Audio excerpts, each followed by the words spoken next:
The Purcell Papers, Volume 3. By Joseph Sheridan le Fanu. Jim Sullivan's Adventures in the Great Snow. Jim Sullivan was a decent, honest boy as you'd find in the 7 parishes, and he was a beautiful singer, and an elegant dancer entirely, and a mighty pleasant boy in himself. But he had the divil's bad luck, for he married for love, and av course he never had an asy minute after. Nell Gorman was the girl he fancied, and a beautiful slip of a girl she was, just 20 to the minute when he married her. She was as round and as complete in all her shapes as a firkin, you'd think, and her 2 cheeks was as fat and as red, it'd open your heart to look at them. But beauty is not the thing all through, and as beautiful as she was she had the divil's tongue, and the divil's temper, and the divil's behavior all out, and it was impossible for him to be in the house with her for while you'd count in without having an argument, and as sure as she riz an argument with him she'd hit him a wipe for a skillet, or whatever lay next to her hand. Well, this wasn't at all pleasant to Jim Sullivan, you may be sure, and there was scarce a week that his head wasn't plastered up, or his back bent double, or his nose swelled as big as a pitty, with the violence for her temper, and his heart was scalded everlastin' away with her tongue. So he had no pace or quietness in body or soul at all, with the way she was goin' in. Well, your honor, one cauld snowin' evenin' he kim in after his day's work regulatin' the men in the farm, and he sat down very quiet by the fire, for he had a scrimmage with her in the mornin', and all he wanted was an air for the fire and pace.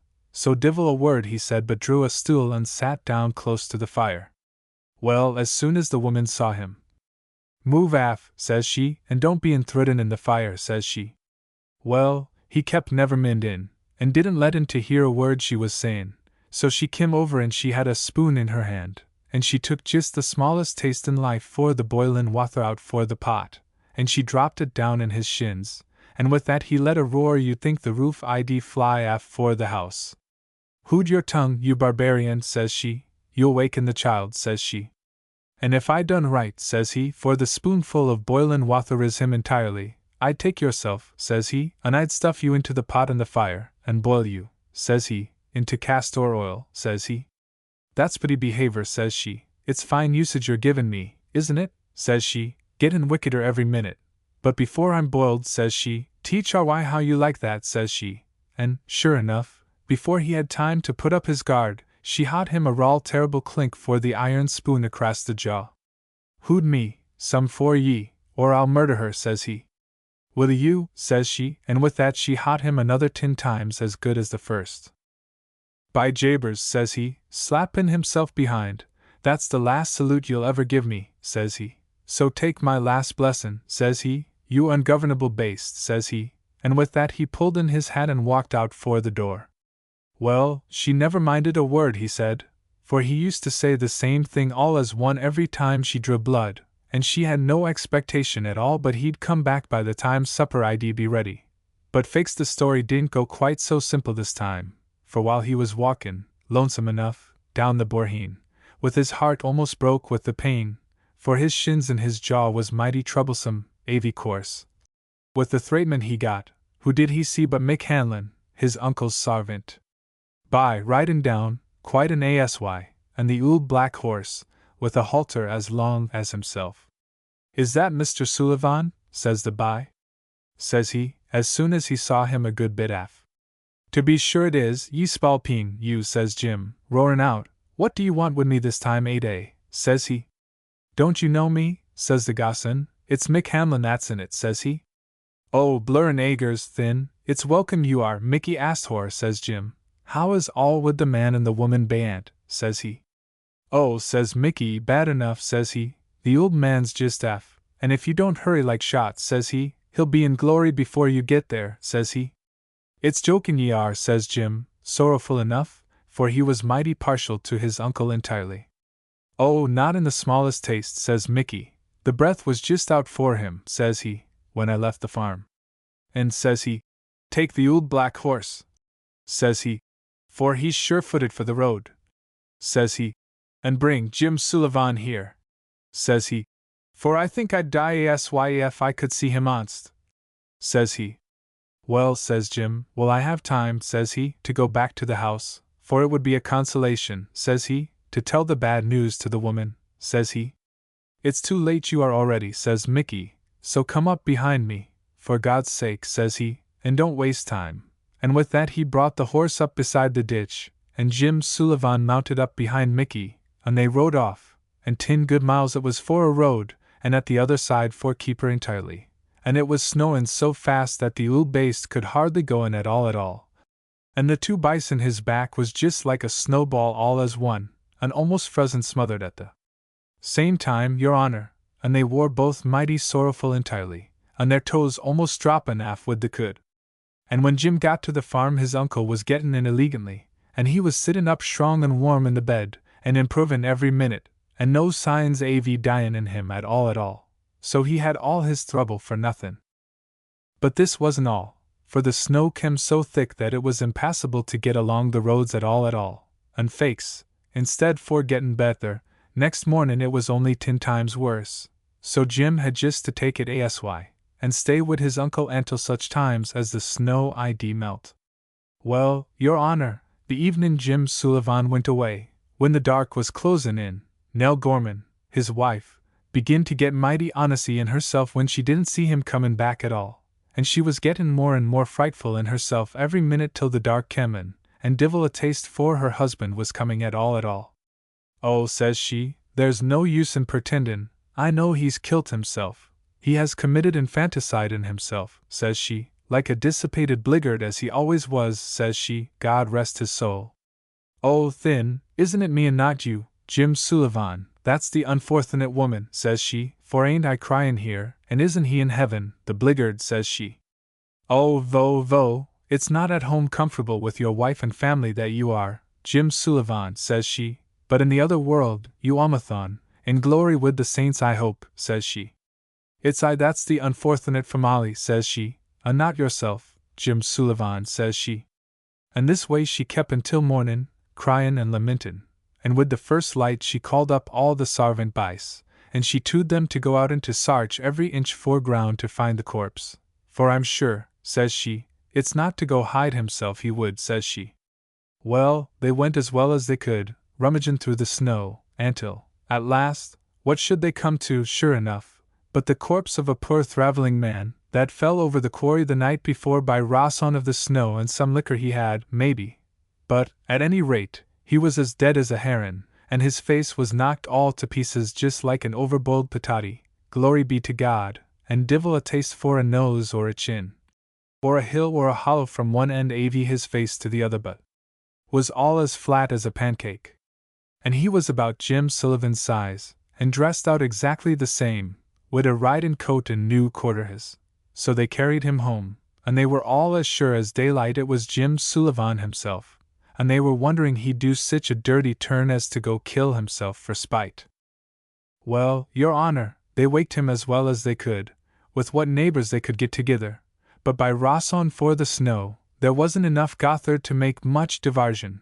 However, it was a pleasant wake enough, and the churchyard and the priests being convenient, as soon as the youngsters had their bit for fun and diversion out for the corpse, they buried it without a great deal for trouble, and about 3 days after the Baron, old Jim Maloney, from t'other other side for the little hill, her own cousin by the mother's side, he had a snug bit for a farm and a house close by the same token, kem walkin' in to see how she was in her health, and he drew a chair, and he sat down and began to convarse her about one thing and another, until he got her quite an asy into middlin' good humor, and as soon as he seen it was time.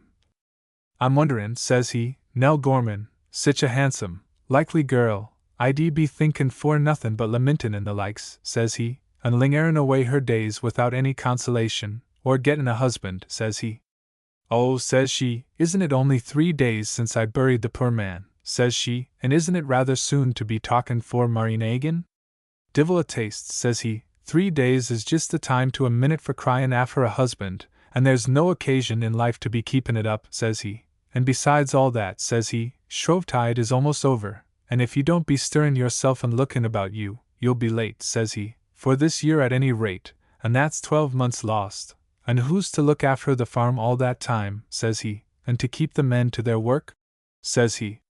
It's through for you, Jim Maloney, says she, but I'm afeard the neighbors will be all talkin' about it, says she. Divil's cure to the word, says he. And who would you advise, says she. Young Andy Curtis is the boy, says he. He's a likely boy in himself, says she. And as handy a gosson as is out, says he.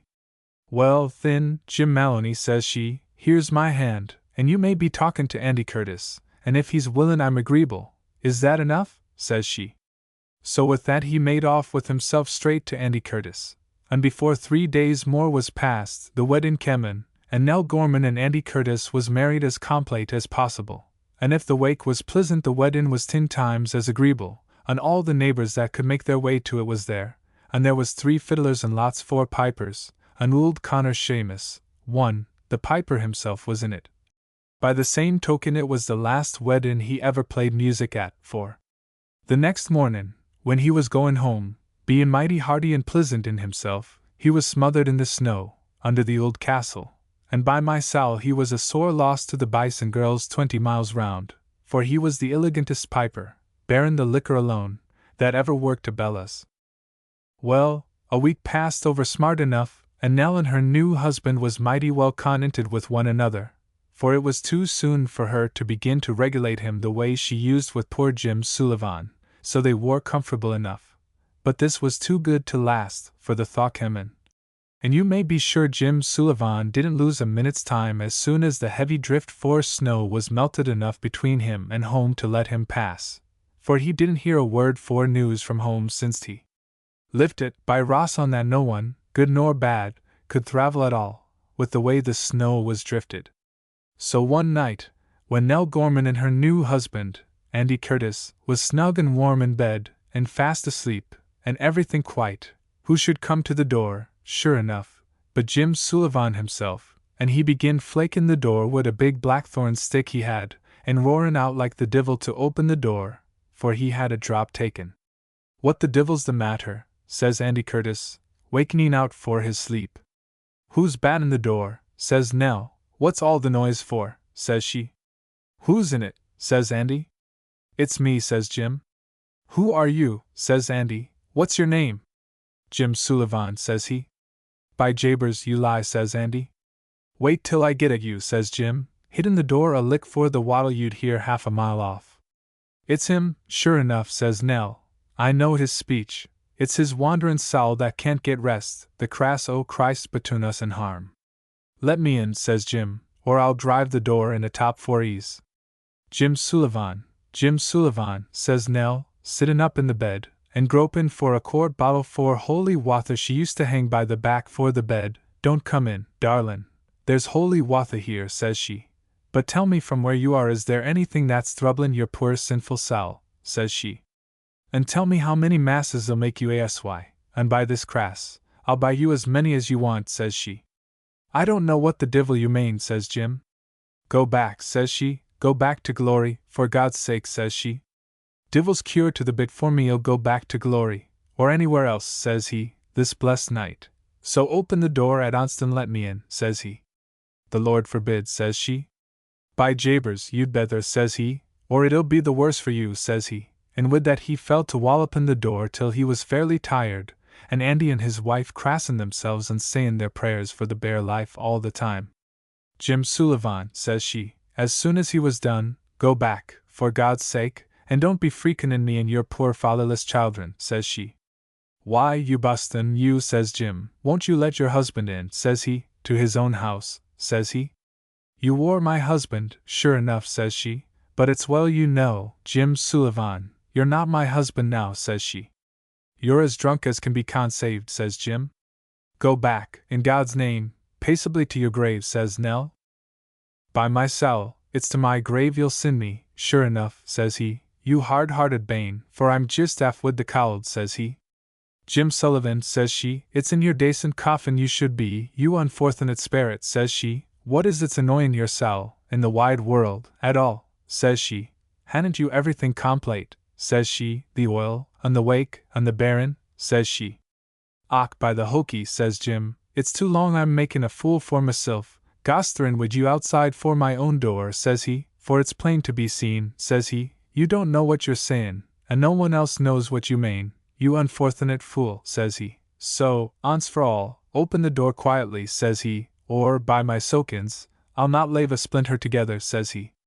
Well, when Nell and Andy seen he was getting vexed, they begin to bawl out their prayers, with the fright, as if the life was lavin' them, and the more he bait the door, the louder they prayed, until at last Jim was fairly tired out. Bad luck to you, says he, for a rawl divil avy a woman, says he. I can't get any advantage avy you, anyway, but wait till I get hood for you, that's all, says he.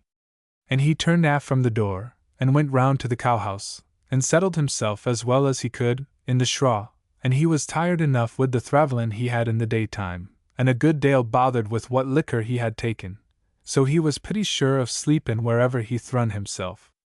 But by my sal, it wasn't the same way with the man and the woman in the house, for divil a wink for sleep, good or bad, could they get at all, with the fright for the sperrit, as they supposed, and with the first light they sent a little gossoon, as fast as he could wag straight off, like a shot, to the priest, and to desire him, for the love o' God, to come to them in the minute, and to bring, if it was pleasant to his reverence, all the little things he had for sayin' mass, and savon cells, and banishin' sperits, and freakin' the divil, and the likes for that. And it wasn't long till his reverence came down, sure enough, on the old grey mare, with the little mass boy behind him, and the prayer books and Bibles, and all the other mysterious articles that was wantin', along wid him. And as soon as he came in, God save all here, says he. God save ye, kindly, your reverence, says they. And what's gone wrong wid ye, says he. Ye must be very bad, says he, entirely, to disturb my devotions, says he, this way, just at breakfast time, says he.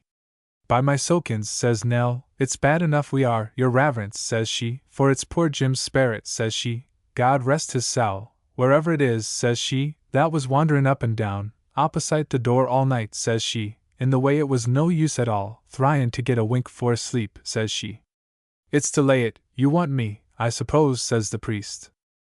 If your reverence ID do that same, it ID be pleasant to us, says Andy. It'll be rather expensive, says the priest.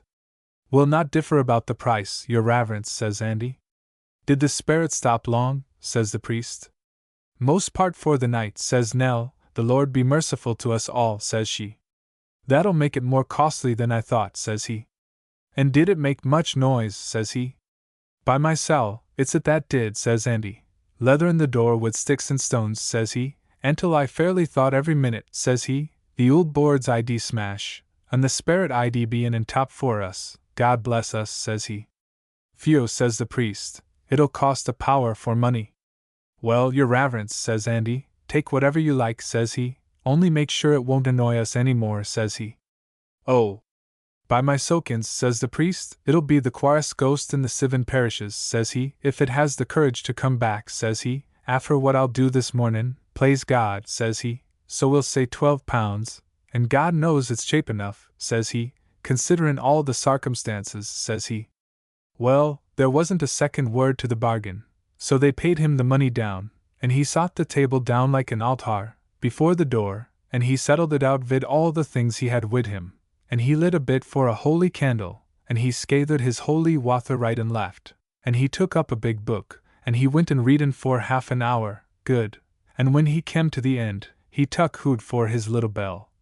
And he begin to ring it for the bare life, and by my sal, he rung it so well, that he wakened Jim Sullivan in the cowhouse, where he was sleepin', and up he jumped, without a minute's delay, and made right for the house, where all the family, and the priest, and the little mass boy was assembled, layin' the ghost, and as soon as his reverence seen him comin' in at the door, with the fair fright, he flung the bell at his head, and hot him sich a lick for it in the forehead, that he stretched him on the floor, but fain.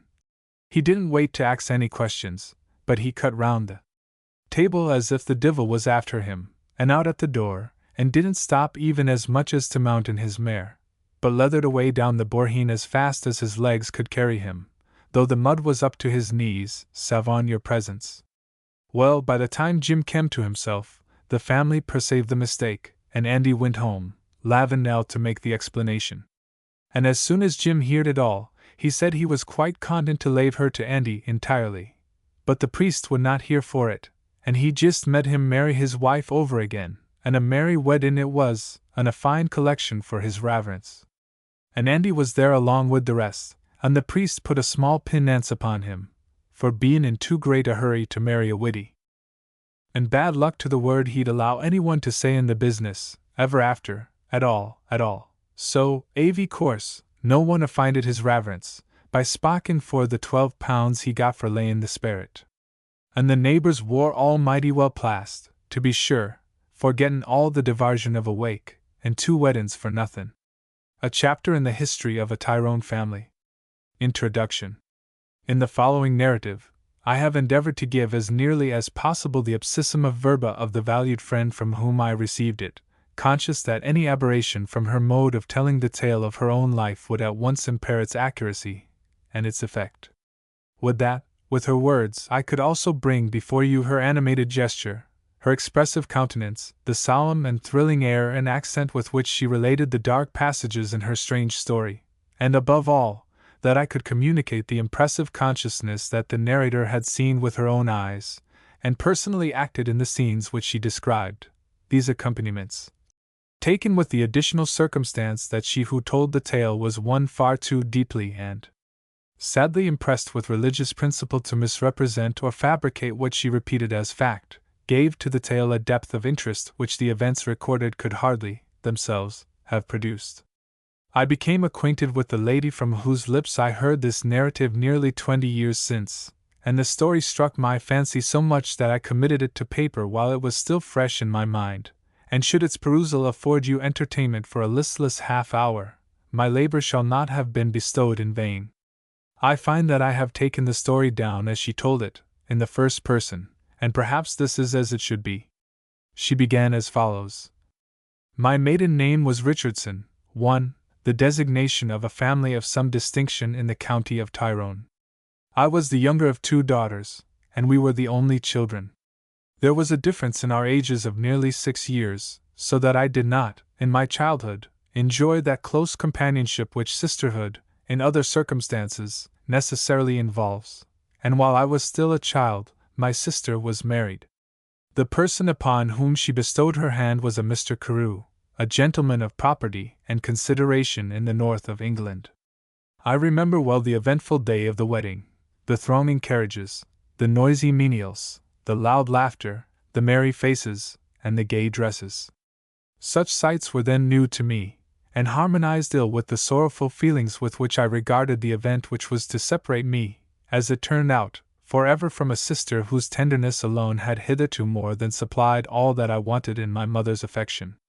The day soon arrived which was to remove the happy couple from Ashtown House. The carriage stood at the hall door, and my poor sister kissed me again and again, telling me that I should see her soon. The carriage drove away, and I gazed after it until my eyes filled with tears, and returning slowly to my chamber, I wept more bitterly and, so to speak, more desolately, than ever I had done before. My father had never seemed to love or to take an interest in me. He had desired a son, and I think he never thoroughly forgave me my unfortunate sex. My having come into the world at all as his child he regarded as a kind of fraudulent intrusion, and as his antipathy to me had its origin in an imperfection of mine, too radical for removal, I never even hoped to stand high in his good graces. My mother was, I dare say, as fond of me as she was of anyone, but she was a woman of a masculine and a worldly cast of mind. She had no tenderness or sympathy for the weaknesses, or even for the affections, of woman's nature, and her demeanor towards me was peremptory, and often even harsh. It is not to be supposed, then, that I found in the society of my parents much to supply the loss of my sister. About a year after her marriage, we received letters from Mr. Carew, containing accounts of my sister's health, which, though not actually alarming, were calculated to make us seriously uneasy. The symptoms most dwelt upon were loss of appetite and cough. The letters concluded by intimating that he would avail himself of my father and mother's repeated invitation to spend some time at Ashtown, particularly as the physician who had been consulted as to my sister's health had strongly advised a removal to her native air. There were added repeated assurances that nothing serious was apprehended, as it was supposed that a deranged state of the liver was the only source of the symptoms which at first had seemed to intimate consumption. In accordance with this announcement, my sister and Mr. Carew arrived in Dublin, where one of my father's carriages awaited them, in readiness to start upon whatever day or hour they might choose for their departure. It was arranged that Mr. Carew was, as soon as the day upon which they were to leave Dublin was definitely fixed, to write to my father, who intended that the 2 last stages should be performed by his own horses, upon whose speed and safety far more reliance might be placed than upon those of the ordinary post horses, which were at that time, almost without exception, of the very worst order. The journey, one of about 90 miles, was to be divided, the larger portion being reserved for the second day. On Sunday a letter reached us, stating that the party would leave Dublin on Monday, and, in due course, reach Ashtown upon Tuesday evening. Tuesday came, the evening closed in, and yet no carriage. Darkness came on, and still no sign of our expected visitors. Hour after hour passed away, and it was now past 12. The night was remarkably calm, scarce a breath stirring, so that any sound, such as that produced by the rapid movement of a vehicle, would have been audible at a considerable distance. For some such sound I was feverishly listening. It was, however, my father's rule to close the house at nightfall, and the window shutters being fastened, I was unable to reconnoiter the avenue as I would have wished. It was nearly 1 o'clock, and we began almost to despair of seeing them upon that night, when I thought I distinguished the sound of wheels, but so remote and faint as to make me at first very uncertain. The noise approached, it became louder and clearer, it stopped for a moment. I now heard the shrill screaming of the rusty iron, as the avenue gate revolved on its hinges. Again came the sound of wheels in rapid motion. "It is they," said I, starting up. "The carriage is in the avenue." We all stood for a few moments breathlessly listening. On thundered the vehicle with the speed of a whirlwind. Crack went the whip, and clatter went the wheels, as it rattled over the uneven pavement of the court. A general and furious barking from all the dogs about the house hailed its arrival. We hurried to the hall in time to hear the steps let down with the sharp clanging noise peculiar to the operation, and the hum of voices exerted in the bustle of arrival. The hall door was now thrown open, and we all stepped forth to greet our visitors. The court was perfectly empty. The moon was shining broadly and brightly upon all around. Nothing was to be seen but the tall trees with their long spectral shadows, now wet with the dews of midnight. We stood gazing from right to left, as if suddenly awakened from a dream. The dogs walked suspiciously, growling and snuffing about the court, and by totally and suddenly ceasing their former loud barking, expressing the predominance of fear. We stared one upon another in perplexity and dismay, and I think I never beheld more pale faces assembled. By my father's direction, we looked about to find anything which might indicate or account for the noise which we had heard, but no such thing was to be seen. Even the mire which lay upon the avenue was undisturbed. We returned to the house, more panic-struck than I can describe. On the next day, we learned by a messenger, who had ridden hard the greater part of the night, that my sister was dead. On Sunday evening she had retired to bed rather unwell, and on Monday, her indisposition declared itself unequivocally to be malignant fever. She became hourly worse, and on Tuesday night, a little after midnight, she expired, too. I mention this circumstance, because it was one upon which 1,000 wild and fantastical reports were founded, though one would have thought that the truth scarcely required to be improved upon, and again, because it produced a strong and lasting effect upon my spirits, and indeed, I am inclined to think, upon my character. I was, for several years after this occurrence, long after the violence of my grief subsided, so wretchedly low-spirited and nervous, that I could scarcely be said to live. And during this time, habits of indecision, arising out of a listless acquiescence in the will of others, a fear of encountering even the slightest opposition, and a disposition to shrink from what are commonly called amusements, grew upon me so strongly that I have scarcely even yet altogether overcome them. We saw nothing more of Mr. Carew. He returned to England as soon as the melancholy rites attendant upon the event which I have just mentioned were performed, and not being altogether inconsolable, he married again within 2 years, after which, owing to the remoteness of our relative situations, and other circumstances, we gradually lost sight of him. I was now an only child, and, as my elder sister had died without issue, it was evident that, in the ordinary course of things, my father's property, which was altogether in his power, would go to me, and the consequence was, that before I was 14, Ashtown House was besieged by a host of suitors. However, whether it was that I was too young, or that none of the aspirants to my hand stood sufficiently high in rank or wealth, I was suffered by both parents to do exactly as I pleased, and well was it for me, as I afterwards found, that fortune, or rather Providence, had so ordained it, that I had not suffered my affections to become in any degree engaged, for my mother would never have suffered any silly fancy of mine, as she was in the habit of styling an attachment, to stand in the way of her ambitious views, views which she was determined to carry into effect, in defiance of every obstacle, and in order to accomplish which she would not have hesitated to sacrifice anything so unreasonable and contemptible as a girlish passion. When I reached the age of 16, my mother's plans began to develop themselves, and, at her suggestion, we moved to Dublin to sojourn for the winter, in order that no time might be lost in disposing of me to the best advantage. I had been too long accustomed to consider myself as of no importance whatever, to believe for a moment that I was in reality the cause of all the bustle and preparation which surrounded me, and being thus relieved from the pain which a consciousness of my real situation would have inflicted, I journeyed towards the capital with a feeling of total indifference. My father's wealth and connection had established him in the best society, and consequently, upon our arrival in the metropolis we commanded whatever enjoyment or advantages its gaieties afforded. The tumult and novelty of the scenes in which I was involved did not fail considerably to amuse me, and my mind gradually recovered its tone, which was naturally cheerful. It was almost immediately known and reported that I was an heiress, and of course my attractions were pretty generally acknowledged. Among the many gentlemen whom it was my fortune to please, one, ere long, established himself in my mother's good graces, to the exclusion of all less important aspirants.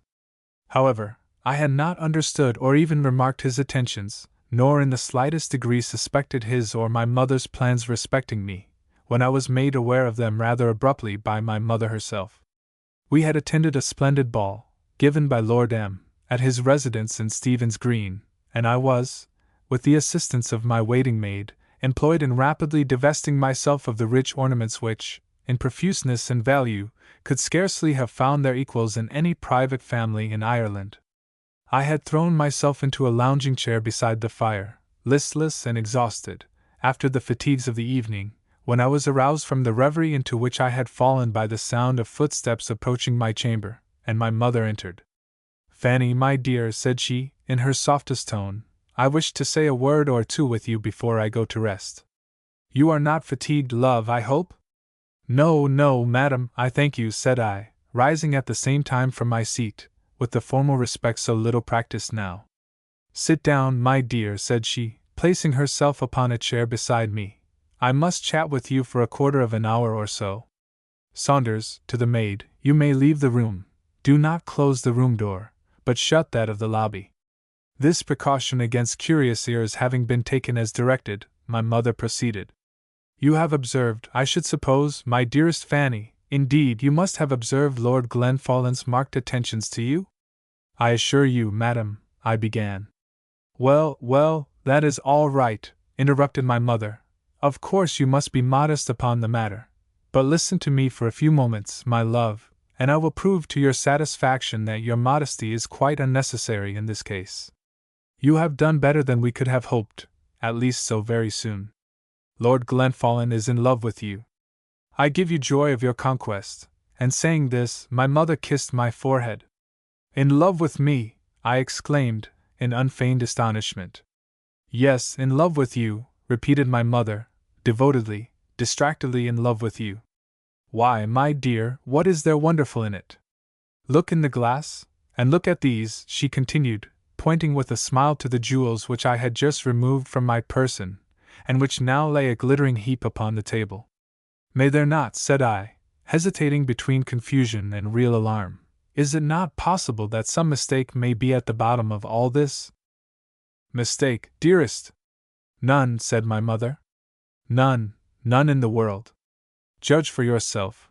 Read this, my love," and she placed in my hand a letter, addressed to herself, the seal of which was broken. I read it through with no small surprise.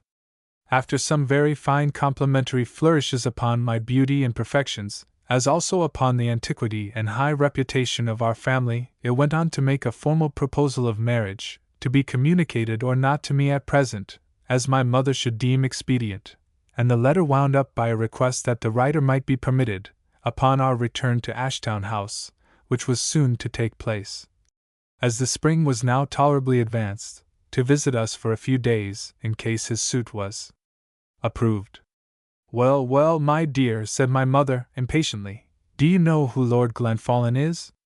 I do, madam, said I rather timidly, for I dreaded an altercation with my mother. Well, dear, and what frightens you? Continued she. Are you afraid of a title? What has he done to alarm you? He is neither old nor ugly. I was silent, though I might have said, he is neither young nor handsome. My dear Fanny, continued my mother, in sober seriousness you have been most fortunate in engaging the affections of a nobleman such as Lord Glenfallen, young and wealthy, with first-rate, yes, acknowledged first-rate abilities, and of a family whose influence is not exceeded by that of any in Ireland. Of course you see the offer in the same light that I do, indeed I think you must. This was uttered in no very dubious tone. I was so much astonished by the suddenness of the whole communication that I literally did not know what to say. You are not in love, said my mother, turning sharply, and fixing her dark eyes upon me with severe scrutiny. No, madam, said I promptly, horrified, as what young lady would not have been, at such a query. I'm glad to hear it, said my mother drily. Once, nearly 20 years ago, a friend of mine consulted me as to how he should deal with a daughter who had made what they call a love match, beggared herself, and disgraced her family, and I said, without hesitation, take no care for her, but cast her off. Such punishment I awarded for an offense committed against the reputation of a family not my own, and what I advised respecting the child of another, with full as small compunction I would do with mine. I cannot conceive anything more unreasonable or intolerable than that the fortune and the character of a family should be marred by the idle caprices of a girl. She spoke this with great severity, and paused as if she expected some observation from me. I, however, said nothing. But I need not explain to you, my dear Fanny, she continued, my views upon this subject. You have always known them well, and I have never yet had reason to believe you likely, voluntarily, to offend me, or to abuse or neglect any of those advantages which reason and duty tell you should be improved. Come hither, my dear, kiss me, and do not look so frightened. Well, now, about this letter, you need not answer it yet. Of course you must be allowed time to make up your mind. In the meantime I will write to his lordship to give him my permission to visit us at Ashtown. Good night, my love. And thus ended one of the most disagreeable, not to say astounding, conversations I had ever had. It would not be easy to describe exactly what were my feelings towards Lord Glenfallen. Whatever might have been my mother's suspicions, my heart was perfectly disengaged, and hitherto, although I had not been made in the slightest degree acquainted with his real views, I had liked him very much, as an agreeable, well-informed man, whom I was always glad to meet in society. He had served in the Navy in early life, and the polish which his manners received in his after intercourse with courts and cities had not served to obliterate that frankness of manner which belongs proverbially to the sailor. Whether this apparent candor went deeper than the outward bearing, I was yet to learn. However, there was no doubt that, as far as I had seen of Lord Glenfallen, he was, though perhaps not so young as might have been desired in a lover, a singularly pleasing man, and whatever feeling unfavorable to him had found its way into my mind, arose altogether from the dread, not an unreasonable one, that constraint might be practiced upon my inclinations. I reflected, however, that Lord Glenfallen was a wealthy man, and one highly thought of, and although I could never expect to love him in the romantic sense of the term, yet I had no doubt but that, all things considered, I might be more happy with him than I could hope to be at home. When next I met him it was with no small embarrassment. His tact and good breeding, however, soon reassured me, and effectually prevented my awkwardness being remarked upon. And I had the satisfaction of leaving Dublin for the country with the full conviction that nobody, not even those most intimate with me, even suspected the fact of Lord Glenfallen's having made me a formal proposal. This was to me a very serious subject of self-gratulation, for, besides my instinctive dread of becoming the topic of the speculations of gossip, I felt that if the situation which I occupied in relation to him were made publicly known, I should stand committed in a manner which would scarcely leave me the power of retraction. The period at which Lord Glenfallen had arranged to visit Ashtown House was now fast approaching, and it became my mother's wish to form me thoroughly to her will, and to obtain my consent to the proposed marriage before his arrival, so that all things might proceed smoothly, without apparent opposition or objection upon my part. Whatever objections, therefore, I had entertained were to be subdued. Whatever disposition to resistance I had exhibited or had been supposed to feel, were to be completely eradicated before he made his appearance, and my mother addressed herself to the task with a decision and energy against which even the barriers, which her imagination had created, could hardly have stood. If she had, however, expected any determined opposition from me, she was agreeably disappointed.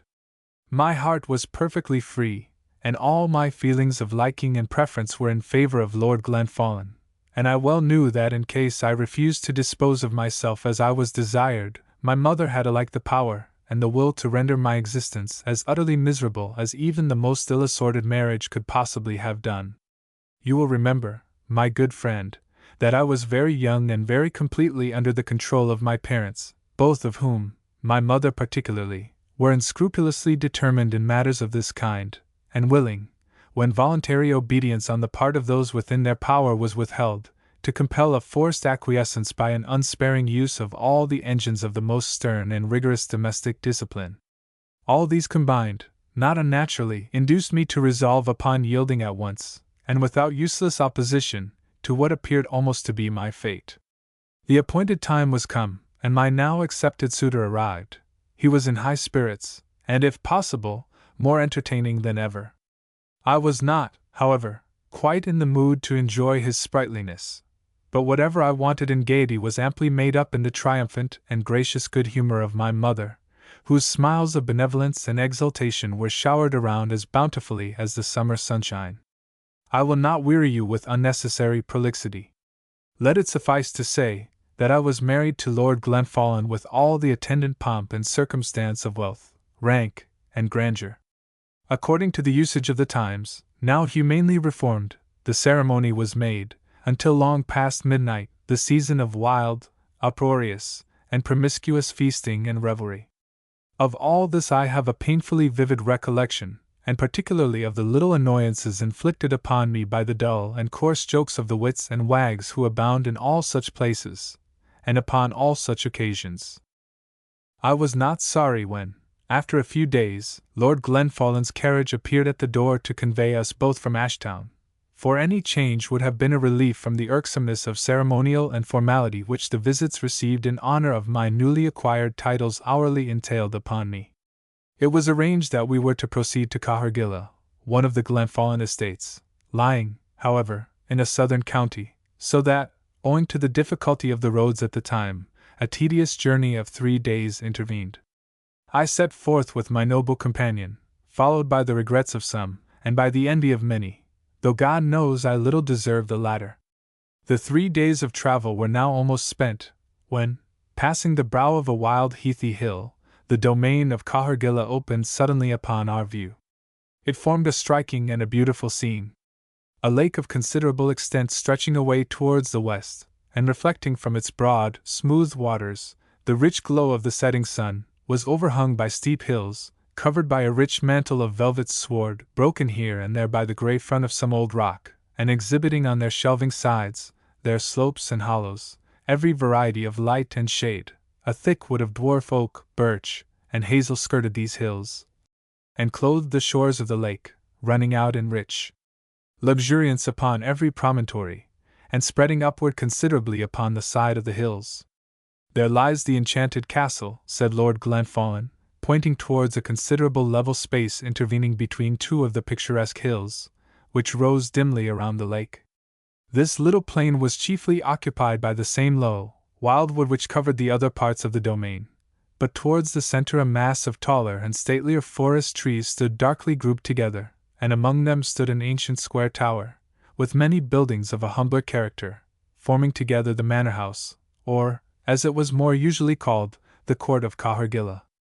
As we approached the level upon which the mansion stood, the winding road gave us many glimpses of the time-worn castle and its surrounding buildings, and seen as it was through the long vistas of the fine old trees, and with the rich glow of evening upon it, I have seldom beheld an object more picturesquely striking. I was glad to perceive, too, that here and there the blue curling smoke ascended from stacks of chimneys now hidden by the rich, dark ivy which, in a great measure, covered the building. Other indications of comfort made themselves manifest as we approached, and indeed, though the place was evidently one of considerable antiquity, it had nothing whatever of the gloom of decay about it. "You must not, my love," said Lord Glenfallen, "imagine this place worse than it is. I have no taste for antiquity. At least I should not choose a house to reside in because it is old. Indeed, I do not recollect that I was even so romantic as to overcome my aversion to rats and rheumatism, those faithful attendants upon your noble relics of feudalism, and I much prefer a snug, modern, unmysterious bedroom, with well-aired sheets, to the waving tapestry, mildewed cushions, and all the other interesting appliances of romance. However, though I cannot promise you all the discomfort generally belonging to an old castle, you will find legends and ghostly lore enough to claim your respect, and if old Martha be still to the fore, as I trust she is, you will soon have a supernatural and appropriate anecdote for every closet and corner of the mansion. But here we are, so, without more ado, welcome to Cahergilla." We now entered the hall of the castle, and while the domestics were employed in conveying our trunks and other luggage which we had brought with us for immediate use to the apartments which Lord Glenfallen had selected for himself and me, I went with him into a spacious sitting-room, wainscoted with finely polished black oak, and hung round with the portraits of various worthies of the Glenfallen family. This room looked out upon an extensive level covered with the softest green sward, and irregularly bounded by the wildwood I have before mentioned, through the leafy arcade formed by whose boughs and trunks the level beams of the setting sun were pouring. In the distance a group of dairymaids were plying their task, which they accompanied throughout with snatches of Irish songs which, mellowed by the distance, floated not unpleasingly to the ear, and beside them sat or lay, with all the grave importance of conscious protection, 6 or 7 large dogs of various kinds. Farther in the distance, and through the cloisters of the arching wood, 2 or 3 ragged urchins were employed in driving such stray kine as had wandered farther than the rest to join their fellows. As I looked upon this scene which I have described, a feeling of tranquillity and happiness came upon me, which I have never experienced in so strong a degree, and so strange to me was the sensation that my eyes filled with tears.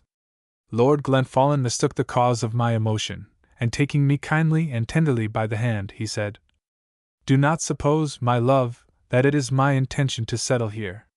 Whenever you desire to leave this, you have only to let me know your wish, and it shall be complied with. So I must entreat of you not to suffer any circumstances which I can control to give you one moment's uneasiness. But here is old Martha. You must be introduced to her, one of the heirlooms of our family." A hale, good-humored, erect old woman was Martha, and an agreeable contrast to the grim, decrepit hag which my fancy had conjured up, as the depository of all the horrible tales in which I doubted not this old place was most fruitful.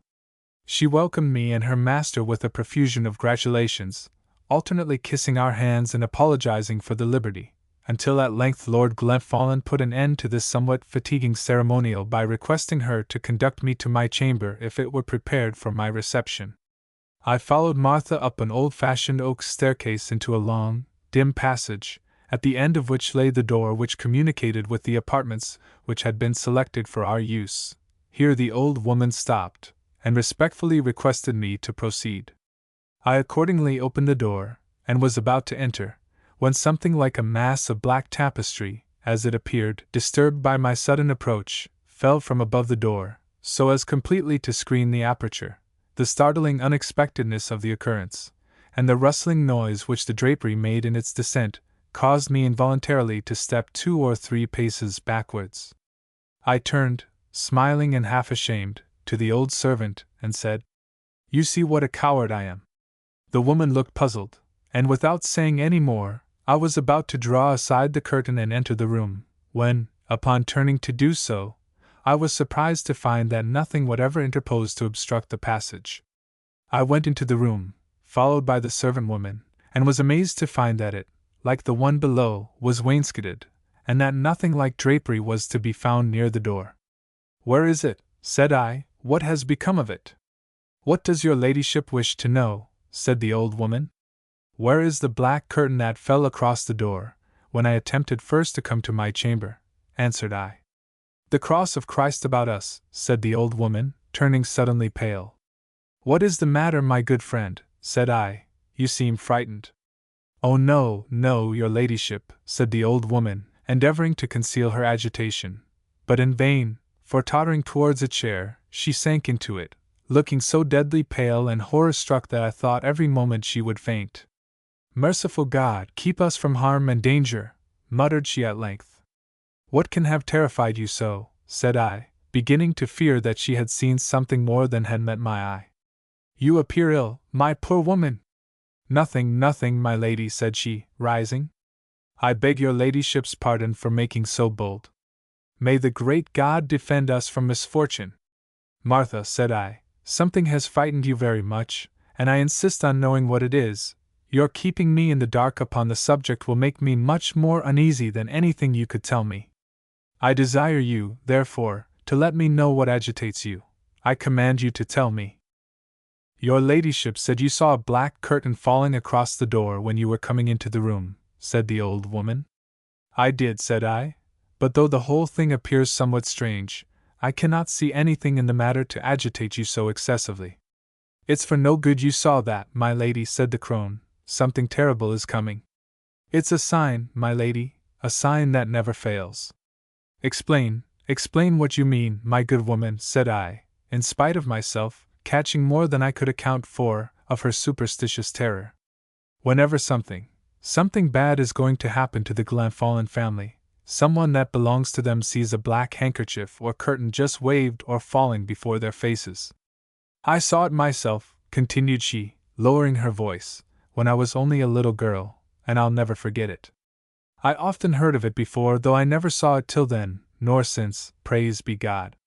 But I was going into Lady Jane's room to waken her in the morning, and sure enough, when I got first to the bed and began to draw the curtain, something dark was waved across the division, but only for a moment, and when I saw rightly into the bed, there was she lying cold and dead. God be merciful to me. So, my lady, there is small blame to me to be daunted when any one of the family sees it, for it's many's the story I heard of it, though I saw it but once. I was not of a superstitious turn of mind, yet I could not resist a feeling of awe very nearly allied to the fear which my companion had so unreservedly expressed, and when you consider my situation, the loneliness, antiquity, and gloom of the place, you will allow that the weakness was not without excuse. In spite of old Martha's boding predictions, however, time flowed on in an unruffled course. One little incident, however, though trifling in itself, I must relate, as it serves to make what follows more intelligible. Upon the day after my arrival, Lord Glenfallen of course desired to make me acquainted with the house and domain, and accordingly we set forth upon our ramble. When returning, he became for some time silent and moody, a state so unusual with him as considerably to excite my surprise. I endeavored by observations and questions to arouse him, but in vain. At length, as we approached the house, he said, as if speaking to himself, "'Twere madness, madness, madness," repeating the words bitterly, "sure and speedy ruin." There was here a long pause, and at length, turning sharply towards me, in a tone very unlike that in which he had hitherto addressed me, he said, "Do you think it possible that a woman can keep a secret?" "I am sure," said I, "that women are very much belied upon the score of talkativeness, and that I may answer your question with the same directness with which you put it. I reply that I do think a woman can keep a secret." "But I do not," said he drily. We walked on in silence for a time. I was much astonished at his unwonted abruptness, I had almost said rudeness. After a considerable pause he seemed to recollect himself, and with an effort resuming his sprightly manner he said, "Well, well, the next thing to keeping a secret well is, not to desire to possess one. Talkativeness and curiosity generally go together. Now I shall make test of you. In the first place, respecting the latter of these qualities. I shall be your bluebird. Tush, why do I trifle thus? Listen to me, my dear Fanny. I speak now in solemn earnest. What I desire is intimately, inseparably, connected with your happiness and honor as well as my own, and your compliance with my request will not be difficult. It will impose upon you a very trifling restraint during your sojourn here, which certain events which have occurred since our arrival have determined me shall not be a long one. You must promise me, upon your sacred honor, that you will visit only that part of the castle which can be reached from the front entrance, leaving the back entrance and the part of the building commanded immediately by it to the menials, as also the small garden whose high wall you see yonder, and never at any time seek to pry or peep into them, nor to open the door which communicates from the front part of the house through the corridor with the back. I do not urge this in jest or in caprice, but from a solemn conviction that danger and misery will be the certain consequences of your not observing what I prescribe. I cannot explain myself further at present. Promise me, then, these things, as you hope for peace here, and for mercy hereafter.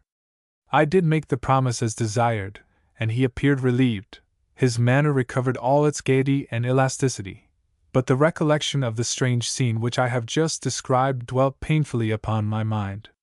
More than a month passed away without any occurrence worth recording, but I was not destined to leave Cahergilla without further adventure. One day, intending to enjoy the pleasant sunshine in a ramble through the woods, I ran up to my room to procure my bonnet and shawl. Upon entering the chamber, I was surprised and somewhat startled to find it occupied. Beside the fireplace, and nearly opposite the door, seated in a large, old-fashioned elbow chair, was placed the figure of a lady. She appeared to be nearer 50 than 40, and was dressed suitably to her age, in a handsome suit of flowered silk. She had a profusion of trinkets and jewelry about her person, and many rings upon her fingers. But although very rich, her dress was not gaudy or in ill taste. But what was remarkable in the lady was, that although her features were handsome, and upon the whole pleasing, the pupil of each eye was dimmed with the whiteness of cataract, and she was evidently stone blind. I was for some seconds so surprised at this unaccountable apparition, that I could not find words to address her. "Madam," said I, "there must be some mistake here. This is my bedchamber." "Mary, come up," said the lady, sharply. "Your chamber? Where is Lord Glenfallen?" "He is below, madam," replied I, "and I am convinced he will be not a little surprised to find you here." "I do not think he will," said she. "With your good leave, talk of what you know something about. Tell him I want him. Why does the minx dilly-dally so?" In spite of the awe which this grim lady inspired, there was something in her air of confident superiority which, when I considered our relative situations, was not a little irritating. "Do you know, madam, to whom you speak?" said I. "I neither know nor care," said she, "but I presume that you are someone about the house, so again I desire you, if you wish to continue here, to bring your master hither forthwith." "I must tell you, madam," said I, "that I am Lady Glenfallen." "What's that?" said the stranger rapidly. "I say, madam," I repeated, approaching her that I might be more distinctly heard, "that I am Lady Glenfallen."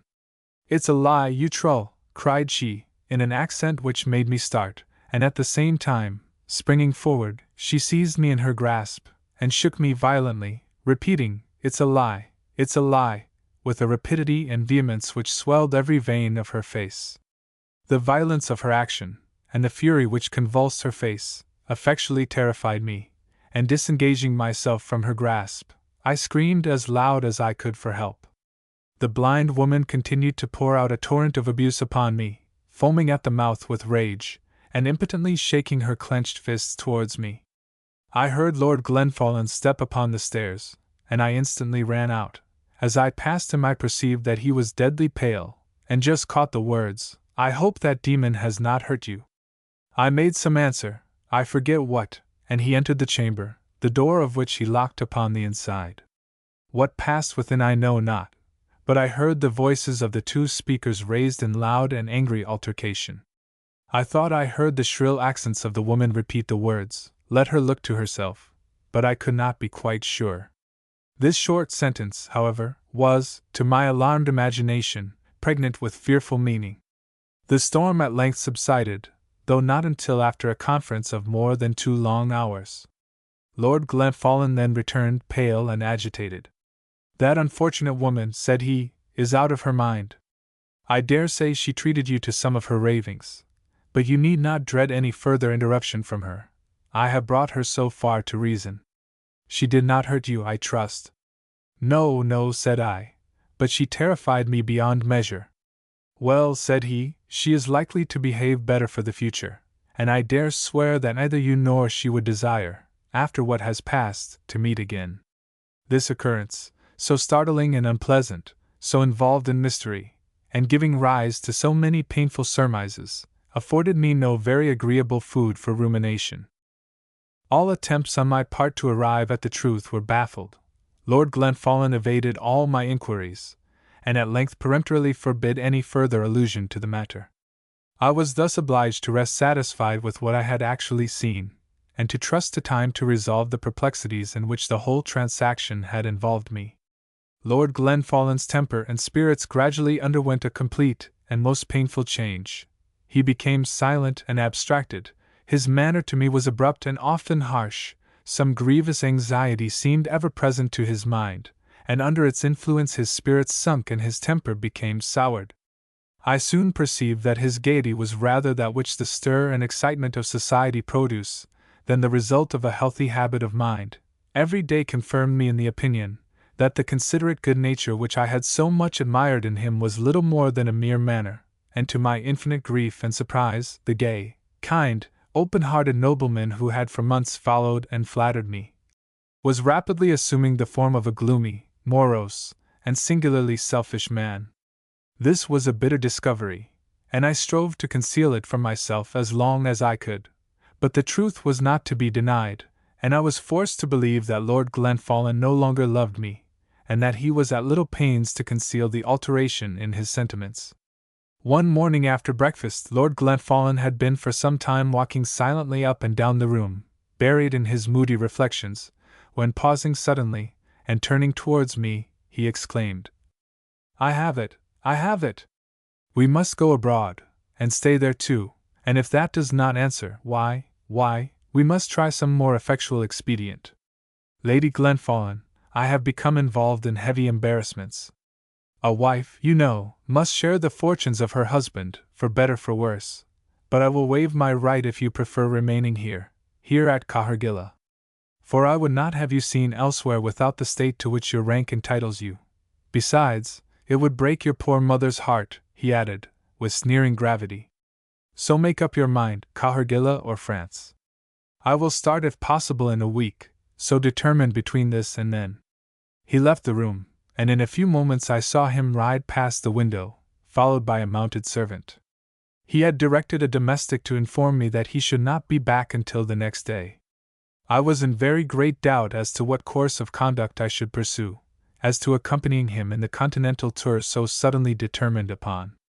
I felt that it would be a hazard too great to encounter, for at Cahergilla I had always the consciousness to sustain me, that if his temper at any time led him into violent or unwarrantable treatment of me, I had a remedy within reach, in the protection and support of my own family, from all useful and effective communication with whom, if once in France, I should be entirely debarred. As to remaining at Cahergilla in solitude, and for aught I knew, exposed to hidden dangers, it appeared to me scarcely less objectionable than the former proposition, and yet I feared that with one or other I must comply, unless I was prepared to come to an actual breach with Lord Glenfallen. Full of these unpleasing doubts and perplexities, I retired to rest. I was wakened, after having slept uneasily for some hours, by some person shaking me rudely by the shoulder. A small lamp burned in my room, and by its light, to my horror and amazement, I discovered that my visitant was the selfsame blind old lady who had so terrified me a few weeks before. I started up in the bed, with a view to ring the bell and alarm the domestics, but she instantly anticipated me by saying, "Do not be frightened, silly girl. If I had wished to harm you I could have done it while you were sleeping. I need not have wakened you. Listen to me, now, attentively and fearlessly, for what I have to say interests you to the full as much as it does me. Tell me here, in the presence of God, did Lord Glenfallen marry you, actually marry you? Speak the truth, woman. As surely as I live and speak, I replied, did Lord Glenfallen marry me, in presence of more than 100 witnesses. Well, continued she, he should have told you then, before you married him, that he had a wife living, which wife I am. I feel you tremble. Tush! Do not be frightened. I do not mean to harm you. Mark me now, you are not his wife. When I make my story known, you will be so either in the eye of God nor of man. You must leave this house upon tomorrow. Let the world know that your husband has another wife living. Go you into retirement, and leave him to justice, which will surely overtake him. If you remain in this house after tomorrow, you will reap the bitter fruits of your sin. So saying, she quitted the room, leaving me very little disposed to sleep. Here was food for my very worst and most terrible suspicions, still there was not enough to remove all doubt. I had no proof of the truth of this woman's statement. Taken by itself, there was nothing to induce me to attach weight to it, but when I viewed it in connection with the extraordinary mystery of some of Lord Glenfallen's proceedings, his strange anxiety to exclude me from certain portions of the mansion, doubtless lest I should encounter this person, the strong influence, nay, command which she possessed over him, a circumstance clearly established by the very fact of her residing in the very place where, of all others, he should least have desired to find her thus acting, and continuing to act in direct contradiction to his wishes. When I say, I viewed her disclosure in connection with all these circumstances, I could not help feeling that there was at least a fearful verisimilitude in the allegations which she had made. Still I was not satisfied, nor nearly so. Young minds have a reluctance almost insurmountable to believing, upon anything short of unquestionable proof, the existence of premeditated guilt in anyone whom they have ever trusted, and in support of this feeling I was assured that if the assertion of Lord Glenfallen, which nothing in this woman's manner had led me to disbelieve, were true, namely that her mind was unsound, the whole fabric of my doubts and fears must fall to the ground. I determined to state to Lord Glenfallen freely and accurately the substance of the communication which I had just heard, and in his words and looks to seek for its proof or refutation. Full of these thoughts, I remained wakeful and excited all night, every moment fancying that I heard the step or saw the figure of my recent visitor, towards whom I felt a species of horror and dread which I can hardly describe. There was something in her face, though her features had evidently been handsome, and were not, at first sight, unpleasing, which, upon a nearer inspection, seemed to indicate the habitual prevalence and indulgence of evil passions, and a power of expressing mere animal anger, with an intenseness that I have seldom seen equaled, and to which an almost unearthly effect was given by the convulsive quivering of the sightless eyes. You may easily suppose that it was no very pleasing reflection to me to consider that, whenever caprice might induce her to return, I was within the reach of this violent, and, for aught I knew, insane woman, who had, upon that very night, spoken to me in a tone of menace, of which her mere words, divested of the manner and look with which she uttered them, can convey but a faint idea. Will you believe me when I tell you that I was actually afraid to leave my bed in order to secure the door, lest I should again encounter the dreadful object lurking in some corner or peeping from behind the window curtains, so very a child was I in my fears. The morning came, and with it Lord Glenfallen. I knew not, and indeed I cared not, where he might have been. My thoughts were wholly engrossed by the terrible fears and suspicions which my last night's conference had suggested to me. He was, as usual, gloomy and abstracted, and I feared in no very fitting mood to hear what I had to say with patience, whether the charges were true or false. I was, however, determined not to suffer the opportunity to pass, or Lord Glenfallen to leave the room, until, at all hazards, I had unburdened my mind. My lord, said I, after a long silence, summoning up all my firmness, my lord, I wish to say a few words to you upon a matter of very great importance, of very deep concernment to you and to me. I fixed my eyes upon him to discern, if possible, whether the announcement caused him any uneasiness, but no symptom of any such feeling was perceptible. Well, my dear, said he, this is no doubt a very grave preface, and portends, I have no doubt, something extraordinary. Pray let us have it without more ado. He took a chair, and seated himself nearly opposite to me. "My lord," said I have seen the person who alarmed me so much a short time since, the blind lady, again, upon last night." His face, upon which my eyes were fixed, turned pale. He hesitated for a moment, and then said, "And did you, pray, madam, so totally forget or spurn my express command, as to enter that portion of the house from which your promise, I might say your oath, excluded you? Answer me that," he added fiercely. "My lord," said I have neither forgotten your commands, since such they were, nor disobeyed them.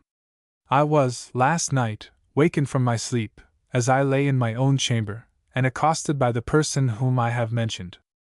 How she found access to the room I cannot pretend to say. "Ha! This must be looked to," said he, half reflectively. "And pray," added he, quickly, while in turn he fixed his eyes upon me, "what did this person say?" "Since some comment upon her communication forms, no doubt, the sequel to your preface." "Your lordship is not mistaken," said I. "Her statement was so extraordinary that I could not think of withholding it from you. She told me, my lord, that you had a wife living at the time you married me, and that she was that wife." Lord Glenfallen became ashy pale, almost livid. He made 2 or 3 efforts to clear his voice to speak, but in vain, and turning suddenly from me, he walked to the window. The horror and dismay which, in the olden time, overwhelmed the woman of Ender when her spells unexpectedly conjured the dead into her presence, were but types of what I felt when thus presented with what appeared to be almost unequivocal evidence of the guilt whose existence I had before so strongly doubted. There was a silence of some moments, during which it were hard to conjecture whether I or my companion suffered most. Lord Glenfallen soon recovered his self-command. He returned to the table, again sat down, and said, "What you have told me has so astonished me, has unfolded such a tissue of motiveless guilt, and in a quarter from which I had so little reason to look for ingratitude or treachery, that your announcement almost deprived me of speech. The person in question, however, has one excuse: her mind is, as I told you before, unsettled. You should have remembered that, and hesitated to receive as unexceptionable evidence against the honor of your husband the ravings of a lunatic. I now tell you that this is the last time I shall speak to you upon this subject, and in the presence of the God who is to judge me, and as I hope for mercy in the day of judgment, I swear that the charge thus brought against me is utterly false, unfounded, and ridiculous. I defy the world in any point to taint my honor, and, as I have never taken the opinion of madmen touching your character or morals, I think it but fair to require that you will evince a like tenderness for me. And now, once for all, never again dare to repeat to me your insulting suspicions, or the clumsy and infamous calumnies of fools. I shall instantly let the worthy lady who contrived this somewhat original device understand fully my opinion upon the matter. Good morning." And with these words he left me again in doubt, and involved in all horrors of the most agonizing suspense. I had reason to think that Lord Glenfallen wreaked his vengeance upon the author of the strange story which I had heard, with a violence which was not satisfied with mere words, for old Martha, with whom I was a great favorite, while attending me in my room, told me that she feared her master had ill-used the poor blind Dutchwoman, for that she had heard her scream as if the very life were leaving her, but added a request that I should not speak of what she had told me to anyone, particularly to the master. "How do you know that she is a Dutchwoman?" inquired I, anxious to learn anything whatever that might throw a light upon the history of this person, who seemed to have resolved to mix herself up in my fortunes. "Why, my lady," answered Martha, "the master often calls her the Dutch hag, and other names you would not like to hear, and I am sure she is neither English nor Irish, for, whenever they talk together, they speak some queer foreign lingo, and fast enough, I'll be bound. But I ought not to talk about her at all. It might be as much as my place is worth to mention her, only you saw her first yourself, so there can be no great harm in speaking of her now."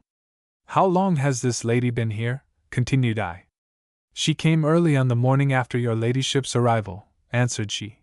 "But do not ask me any more, for the master would think nothing of turning me out of doors for daring to speak of her at all, much less to you, my lady."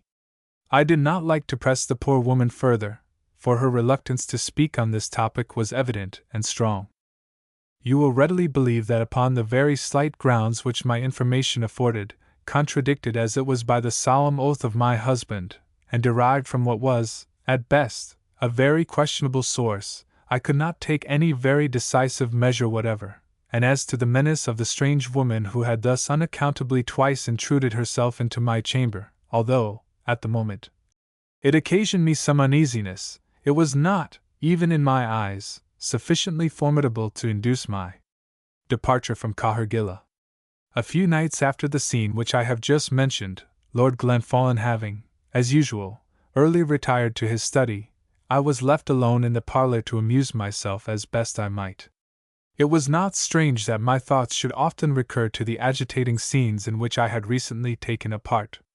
The subject of my reflections, the solitude, the silence, and the lateness of the hour, as also the depression of spirits to which I had of late been a constant prey, tended to produce that nervous excitement which places us wholly at the mercy of the imagination.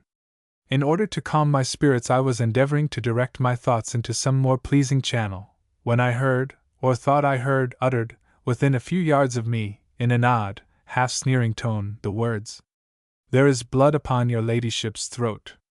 So vivid was the impression that I started to my feet, and involuntarily placed my hand upon my neck. I looked around the room for the speaker, but in vain. I went then to the room door, which I opened, and peered into the passage, nearly faint with horror lest some leering, shapeless thing should greet me upon the threshold. When I had gazed long enough to assure myself that no strange object was within sight, "I have been too much of a rake lately. I am racking out my nerves," said I, speaking aloud, with a view to reassure myself. I rang the bell, and, attended by old Martha, I retired to settle for the night. While the servant was, as was her custom, arranging the lamp which I have already stated always burned during the night in my chamber, I was employed in undressing, and in doing so, I had recourse to a large looking-glass which occupied a considerable portion of the wall in which it was fixed, rising from the ground to a height of about 6 feet. This mirror filled the space of a large panel in the wainscoting opposite the foot of the bed. I had hardly been before it for the lapse of a minute when something like a black pall was slowly waved between me and it. "Oh God! There it is!" I exclaimed wildly. "I have seen it again, Martha, the black cloth." "God be merciful to us, then," answered she, tremulously crossing herself. "Some misfortune is over us." "No, no, Martha," said I, almost instantly recovering my collectedness, for, although of a nervous temperament, I had never been superstitious. "I do not believe in omens. You know I saw, or fancied I saw, this thing before, and nothing followed." "The Dutch lady came the next morning," replied she. "But surely her coming scarcely deserved such a dreadful warning," I replied. "She is a strange woman, my lady," said Martha, "and she is not gone yet, mark my words." "Well, well, Martha," said I have not wit enough to change your opinions, nor inclination to alter mine, so I will talk no more of the matter. Good night." And so I was left to my reflections. After lying for about an hour awake, I at length fell into a kind of doze. But my imagination was still busy, for I was startled from this unrefreshing sleep by fancying that I heard a voice close to my face exclaim as before, "There is blood upon your ladyship's throat." The words were instantly followed by a loud burst of laughter. Quaking with horror, I awakened, and heard my husband enter the room. Even this was a relief. Scared as I was, however, by the tricks which my imagination had played me, I preferred remaining silent, and pretending to sleep, to attempting to engage my husband in conversation, for I well knew that his mood was such, that his words would not, in all probability, convey anything that had not better be unsaid and unheard. Lord Glenfallen went into his dressing-room, which lay upon the right-hand side of the bed. The door lying open, I could see him by himself, at full length upon a sofa, and in about half an hour, I became aware, by his deep and regularly drawn respiration, that he was fast asleep. When slumber refuses to visit one, there is something peculiarly irritating, not to the temper, but to the nerves, in the consciousness that someone is in your immediate presence, actually enjoying the boon which you are seeking in vain. At least, I have always found it so, and never more than upon the present occasion. 1,000 annoying imaginations harassed and excited me. Every object which I looked upon, though ever so familiar, seemed to have acquired a strange phantom-like character. The varying shadows thrown by the flickering of the lamplight seemed shaping themselves into grotesque and unearthly forms, and whenever my eyes wandered to the sleeping figure of my husband, his features appeared to undergo the strangest and most demoniacal contortions. Hour after hour was told by the old clock, and each succeeding one found me, if possible, less inclined to sleep than its predecessor. It was now considerably past 3. My eyes, in their involuntary wanderings, happened to alight upon the large mirror which was, as I have said, fixed in the wall opposite the foot of the bed. A view of it was commanded from where I lay, through the curtains. As I gazed fixedly upon it, I thought I perceived the broad sheet of glass shifting its position in relation to the bed. I riveted my eyes upon it with intense scrutiny. It was no deception. The mirror, as if acting of its own impulse, moved slowly aside, and disclosed a dark aperture in the wall, nearly as large as an ordinary door. A figure evidently stood in this, but the light was too dim to define it accurately. It stepped cautiously into the chamber, and with so little noise, that had I not actually seen it, I do not think I should have been aware of its presence. It was arrayed in a kind of woolen nightdress, and a white handkerchief or cloth was bound tightly about the head. I had no difficulty, spite of the strangeness of the attire, in recognizing the blind woman whom I so much dreaded. She stooped down, bringing her head nearly to the ground, and in that attitude she remained motionless for some moments, no doubt in order to ascertain if any suspicious sound were stirring. She was apparently satisfied by her observations, for she immediately recommenced her silent progress towards a ponderous mahogany dressing-table of my husband's. When she had reached it, she paused again, and appeared to listen attentively for some minutes. She then noiselessly opened one of the drawers, from which, having groped for some time, she took something, which I soon perceived to be a case of razors. She opened it, and tried the edge of each of the 2 instruments upon the skin of her hand. She quickly selected one, which she fixed firmly in her grasp. She now stooped down as before, and having listened for a time, she, with the hand that was disengaged, groped her way into the dressing-room where Lord Glenfallen lay fast asleep. I was fixed as if in the tremendous spell of a nightmare. I could not stir even a finger. I could not lift my voice. I could not even breathe, and though I expected every moment to see the sleeping man murdered, I could not even close my eyes to shut out the horrible spectacle, which I had not the power to avert. I saw the woman approach the sleeping figure. She laid the unoccupied hand lightly along his clothes, and having thus ascertained his identity, she, after a brief interval, turned back and again entered my chamber. Here she bent down again to listen. I had now not a doubt but that the razor was intended for my throat, yet the terrific fascination which had locked all my powers so long, still continued to bind me fast. I felt that my life depended upon the slightest ordinary exertion, and yet I could not stir one joint from the position in which I lay, nor even make noise enough to waken Lord Glenfallen. The murderous woman now, with long, silent steps, approached the bed. My very heart seemed turning to ice. Her left hand, that which was disengaged, was upon the pillow. She gradually slid it forward towards my head, and in an instant, with the speed of lightning, it was clutched in my hair, while, with the other hand, she dashed the razor at my throat. A slight inaccuracy saved me from instant death. The blow fell short, the point of the razor grazing my throat. In a moment, I know not how, I found myself at the other side of the bed, uttering shriek after shriek. The wretch was, however, determined if possible to murder me. Scrambling along by the curtains, she rushed round the bed towards me. I seized the handle of the door to make my escape. It was, however, fastened. At all events, I could not open it. From the mere instinct of recoiling terror, I shrunk back into a corner. She was now within a yard of me. Her hand was upon my face. I closed my eyes fast, expecting never to open them again, when a blow, inflicted from behind by a strong arm, stretched the monster senseless at my feet.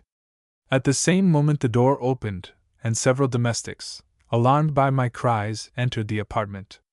I do not recollect what followed, for I fainted. One swoon succeeded another, so long and deathlike, that my life was considered very doubtful.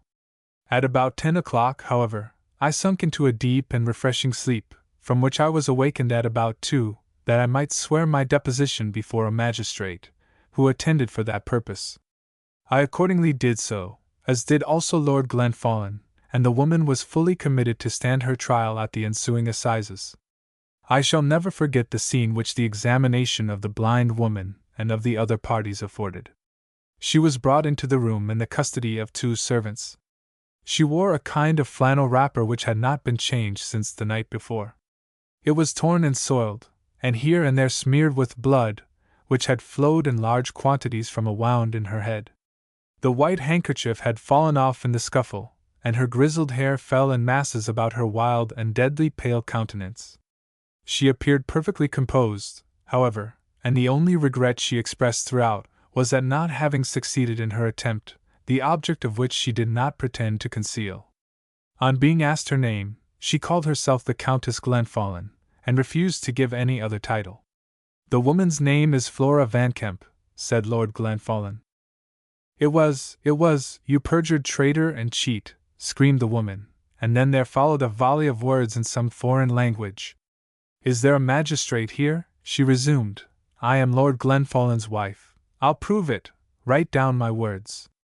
I am willing to be hanged or burned, so he meets his deserts. I did try to kill that doll of his, but it was he who put it into my head to do it. 2 wives were too many.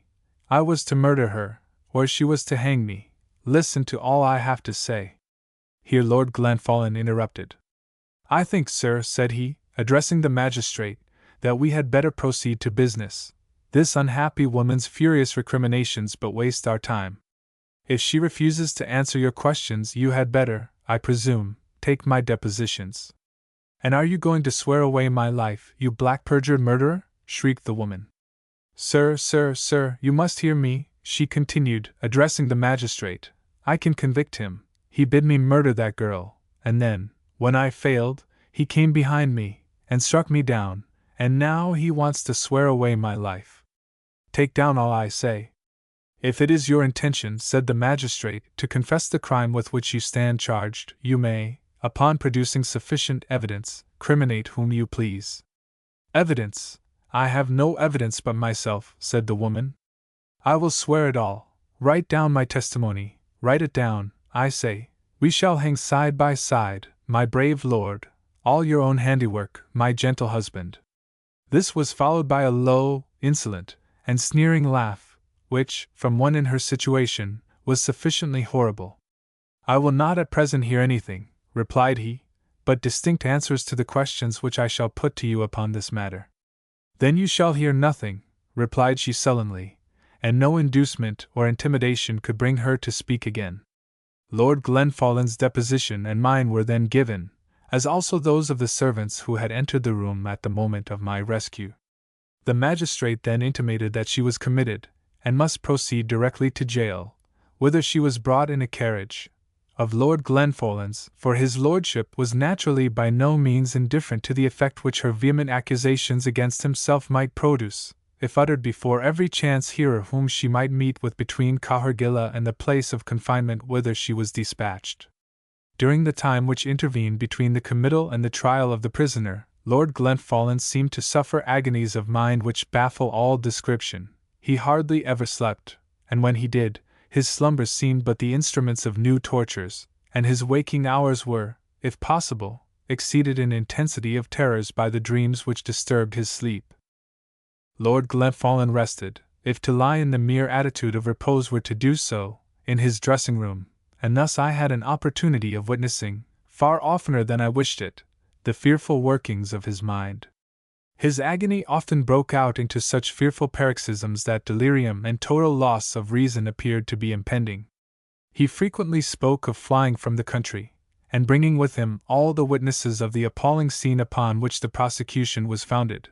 Then, again, he would fiercely lament that the blow which he had inflicted had not ended all.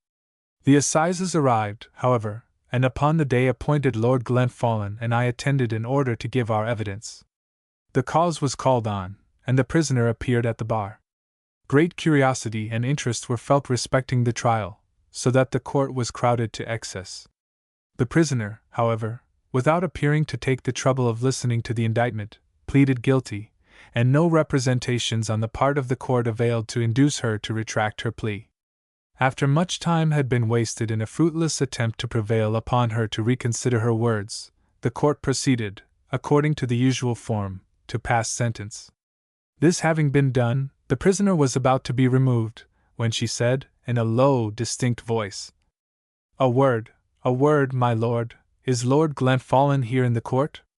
On being told that he was, she raised her voice to a tone of loud menace, and continued, "Hardress, Earl of Glenfallen, I accuse you here in this court of justice of 2 crimes. First, that you married a second wife, while the first was living, and again, that you prompted me to the murder, for attempting which I am to die. Secure him, chain him, bring him here." There was a laugh through the court at these words, which were naturally treated by the judge as a violent extemporary recrimination, and the woman was desired to be silent. "You won't take him, then?" she said. "You won't try him? You'll let him go free?" It was intimated by the court that he would certainly be allowed to go free, and she was ordered again to be removed. Before, however, the mandate was executed, she threw her arms wildly into the air, and uttered one piercing shriek so full of preternatural rage and despair, that it might fitly have ushered a soul into those realms where hope can come no more. The sound still rang in my ears, months after the voice that had uttered it was forever silent. The wretched woman was executed in accordance with the sentence which had been pronounced. For some time after this event, Lord Glenfallen appeared, if possible, to suffer more than he had done before, and altogether his language, which often amounted to half confessions of the guilt imputed to him, and all the circumstances connected with the late occurrences, formed a mass of evidence so convincing that I wrote to my father, detailing the grounds of my fears, and imploring him to come to Cahergilla without delay, in order to remove me from my husband's control, previously to taking legal steps for a final separation. Circumstanced as I was, my existence was little short of intolerable, for, besides the fearful suspicions which attached to my husband, I plainly perceived that if Lord Glenfallen were not relieved, and that speedily, insanity must supervene. I therefore expected my father's arrival, or at least a letter to announce it, with indescribable impatience. About a week after the execution had taken place, Lord Glenfallen one morning met me with an unusually sprightly air. "Fanny," said he, "I have it now for the first time in my power to explain to your satisfaction everything which has hitherto appeared suspicious or mysterious in my conduct. After breakfast come with me to my study, and I shall, I hope, make all things clear." This invitation afforded me more real pleasure than I had experienced for months. Something had certainly occurred to tranquilize my husband's mind in no ordinary degree, and I thought it by no means impossible that he would, in the proposed interview, prove himself the most injured and innocent of men. Full of this hope, I repaired to his study at the appointed hour. He was writing busily when I entered the room, and just raising his eyes, he requested me to be seated. I took a chair as he desired, and remained silently awaiting his leisure, while he finished, folded, directed, and sealed his letter. Laying it then upon the table with the address downward, he said, "My dearest Fanny, I know I must have appeared very strange to you and very unkind, often even cruel. Before the end of this week I will show you the necessity of my conduct, how impossible it was that I should have seemed otherwise. I am conscious that many acts of mine must have inevitably given rise to painful suspicions, suspicions which, indeed, upon one occasion, you very properly communicated to me. I have got 2 letters from a quarter which commands respect, containing information as to the course by which I may be enabled to prove the negative of all the crimes which even the most credulous suspicion could lay to my charge. I expected a 3rd by this morning's post, containing documents which will set the matter forever at rest, but owing, no doubt, to some neglect, or, perhaps, to some difficulty in collecting the papers, some inevitable delay, it has not come to hand this morning, according to my expectation. I was finishing one to the very same quarter when you came in, and if a sound rousing be worth anything, I think I shall have a special messenger before 2 days have passed.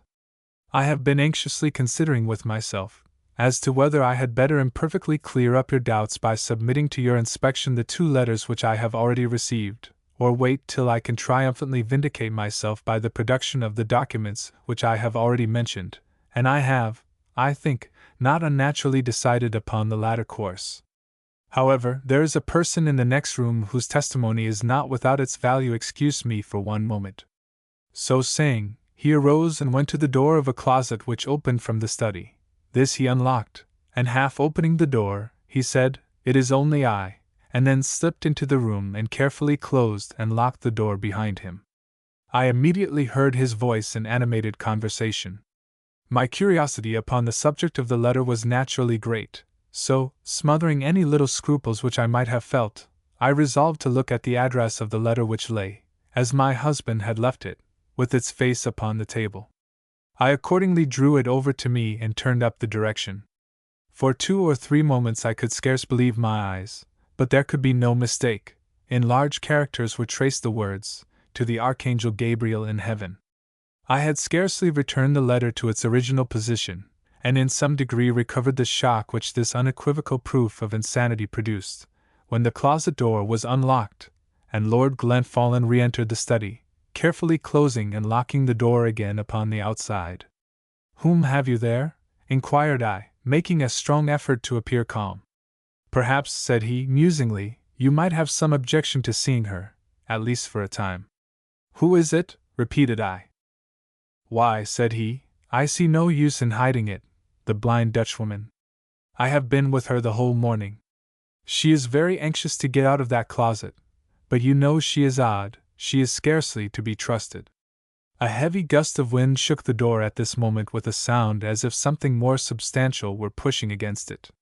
"Ha ha ha, do you hear her?" said he, with an obstreperous burst of laughter.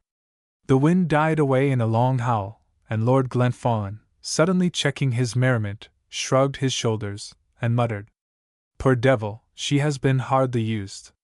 "We had better not tease her at present with questions," said I, in as unconcerned a tone as I could assume, although I felt every moment as if I should faint. "Humph! May be so," said he. "Well, come back in an hour or 2, or when you please, and you will find us here." He again unlocked the door, and entered with the same precautions which he had adopted before, locking the door upon the inside, and as I hurried from the room, I heard his voice again exerted as if in eager parley. I can hardly describe my emotions. My hopes had been raised to the highest, and now, in an instant, all was gone. The dreadful consummation was accomplished. The fearful retribution had fallen upon the guilty man. The mind was destroyed. The power to repent was gone. The agony of the hours which followed what I would still call my awful interview with Lord Glenfallen, I cannot describe. My solitude was, however, broken in upon by Martha, who came to inform me of the arrival of a gentleman, who expected me in the parlor. I accordingly descended, and, to my great joy, found my father seated by the fire. This expedition upon his part was easily accounted for. My communications had touched the honor of the family. I speedily informed him of the dreadful malady which had fallen upon the wretched man. My father suggested the necessity of placing some person to watch him, to prevent his injuring himself or others. I rang the bell, and desired that one Edward Cook, an attached servant of the family, should be sent to me. I told him distinctly and briefly the nature of the service required of him, and attended by him, my father and I proceeded at once to the study. The door of the inner room was still closed, and everything in the outer chamber remained in the same order in which I had left it. We then advanced to the closet door, at which we knocked, but without receiving any answer. We next tried to open the door, but in vain. It was locked upon the inside. We knocked more loudly, but in vain. Seriously alarmed, I desired the servant to force the door, which was, after several violent efforts, accomplished, and we entered the closet. Lord Glenfallen was lying on his face upon a sofa. "Hush," said I, "he is asleep." We paused for a moment. "He is too still for that," said my father. We all of us felt a strong reluctance to approach the figure. "Edward," said I, "try whether your master sleeps." The servant approached the sofa where Lord Glenfallen lay. He leant his ear towards the head of the recumbent figure, to ascertain whether the sound of breathing was audible. He turned towards us and said, "My lady, you had better not wait here. I am sure he is dead." "Let me see the face," said I, terribly agitated. "You may be mistaken." The man then, in obedience to my command, turned the body round, and, gracious God! What a sight met my view! He was, indeed, perfectly dead. The whole breast of the shirt, with its lace frill, was drenched with gore, as was the couch underneath the spot where he lay. The head hung back, as it seemed, almost severed from the body by a frightful gash, which yawned across the throat. The instrument which had inflicted it was found under his body. All, then, was over. I was never to learn the history in whose termination I had been so deeply and so tragically involved. The severe discipline which my mind had undergone was not bestowed in vain. I directed my thoughts and my hopes to that place where there is no more sin, nor danger, nor sorrow. Thus ends a brief tale whose prominent incidents many will recognize as having marked the history of a distinguished family, and though it refers to a somewhat distant date, we shall be found not to have taken, upon that account, any liberties with the facts, but in our statement of all the incidents to have rigorously and faithfully adhered to the truth. An adventure of Hardress Fitzgerald, a Royalist captain. The following brief narrative contains a faithful account of one of the many strange incidents which checkered the life of Hardress Fitzgerald, one of the now forgotten heroes who flourished during the most stirring and, though the most disastrous, by no means the least glorious period of our eventful history. He was a captain of horse in the army of James, and shared the fortunes of his master, enduring privations, encountering dangers, and submitting to vicissitudes the most galling and ruinous, with a fortitude and a heroism which would, if coupled with his other virtues, have rendered the unhappy monarch whom he served the most illustrious among unfortunate princes. I have always preferred, where I could do so with any approach to accuracy, to give such relations as the one which I am about to submit to you, in the first person, and in the words of the original narrator, believing that such a form of recitation not only gives freshness to the tale, but in this particular instance, by bringing before me and steadily fixing in my mind's eye the veteran royalist who himself related the occurrence which I am about to record, furnishes an additional stimulant to my memory, and a proportionate check upon my imagination. As nearly as I can recollect then, his statement was as follows. After the fatal battle of the Boyne, I came up in disguise to Dublin, as did many in a like situation, regarding the capital as furnishing at once a good central position of observation, and as secure a lurking place as I cared to find. I would not suffer myself to believe that the cause of my royal master was so desperate as it really was, and while I lay in my lodgings, which consisted of the garret of a small dark house, standing in the lane which runs close by Ottowan's Arch, I busied myself with continual projects for the raising of the country, and the recollecting of the fragments of the defeated army, plans, you will allow, sufficiently magnificent for a poor devil who dared scarce show his face abroad in the daylight. I believe, however, that I had not much reason to fear for my personal safety, for men's minds in the city were greatly occupied with public events, and private amusements and debaucheries, which were, about that time, carried to an excess which our country never knew before, by reason of the raking together from all quarters of the empire, and indeed from most parts of Holland, the most dissolute and desperate adventurers who cared to play at hazard for their lives, and thus there seemed to be but little scrutiny into the characters of those who sought concealment. I heard much at different times of the intentions of King James and his party, but nothing with certainty.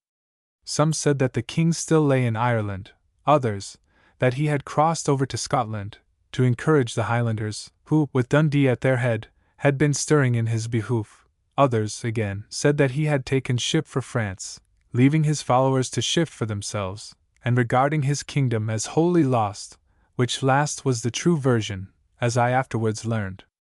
Although I had been very active in the wars in Ireland, and had done many deeds of necessary but dire severity, which have often since troubled me much to think upon, yet I doubted not but that I might easily obtain protection for my person and property from the Prince of Orange, if I sought it by the ordinary submissions.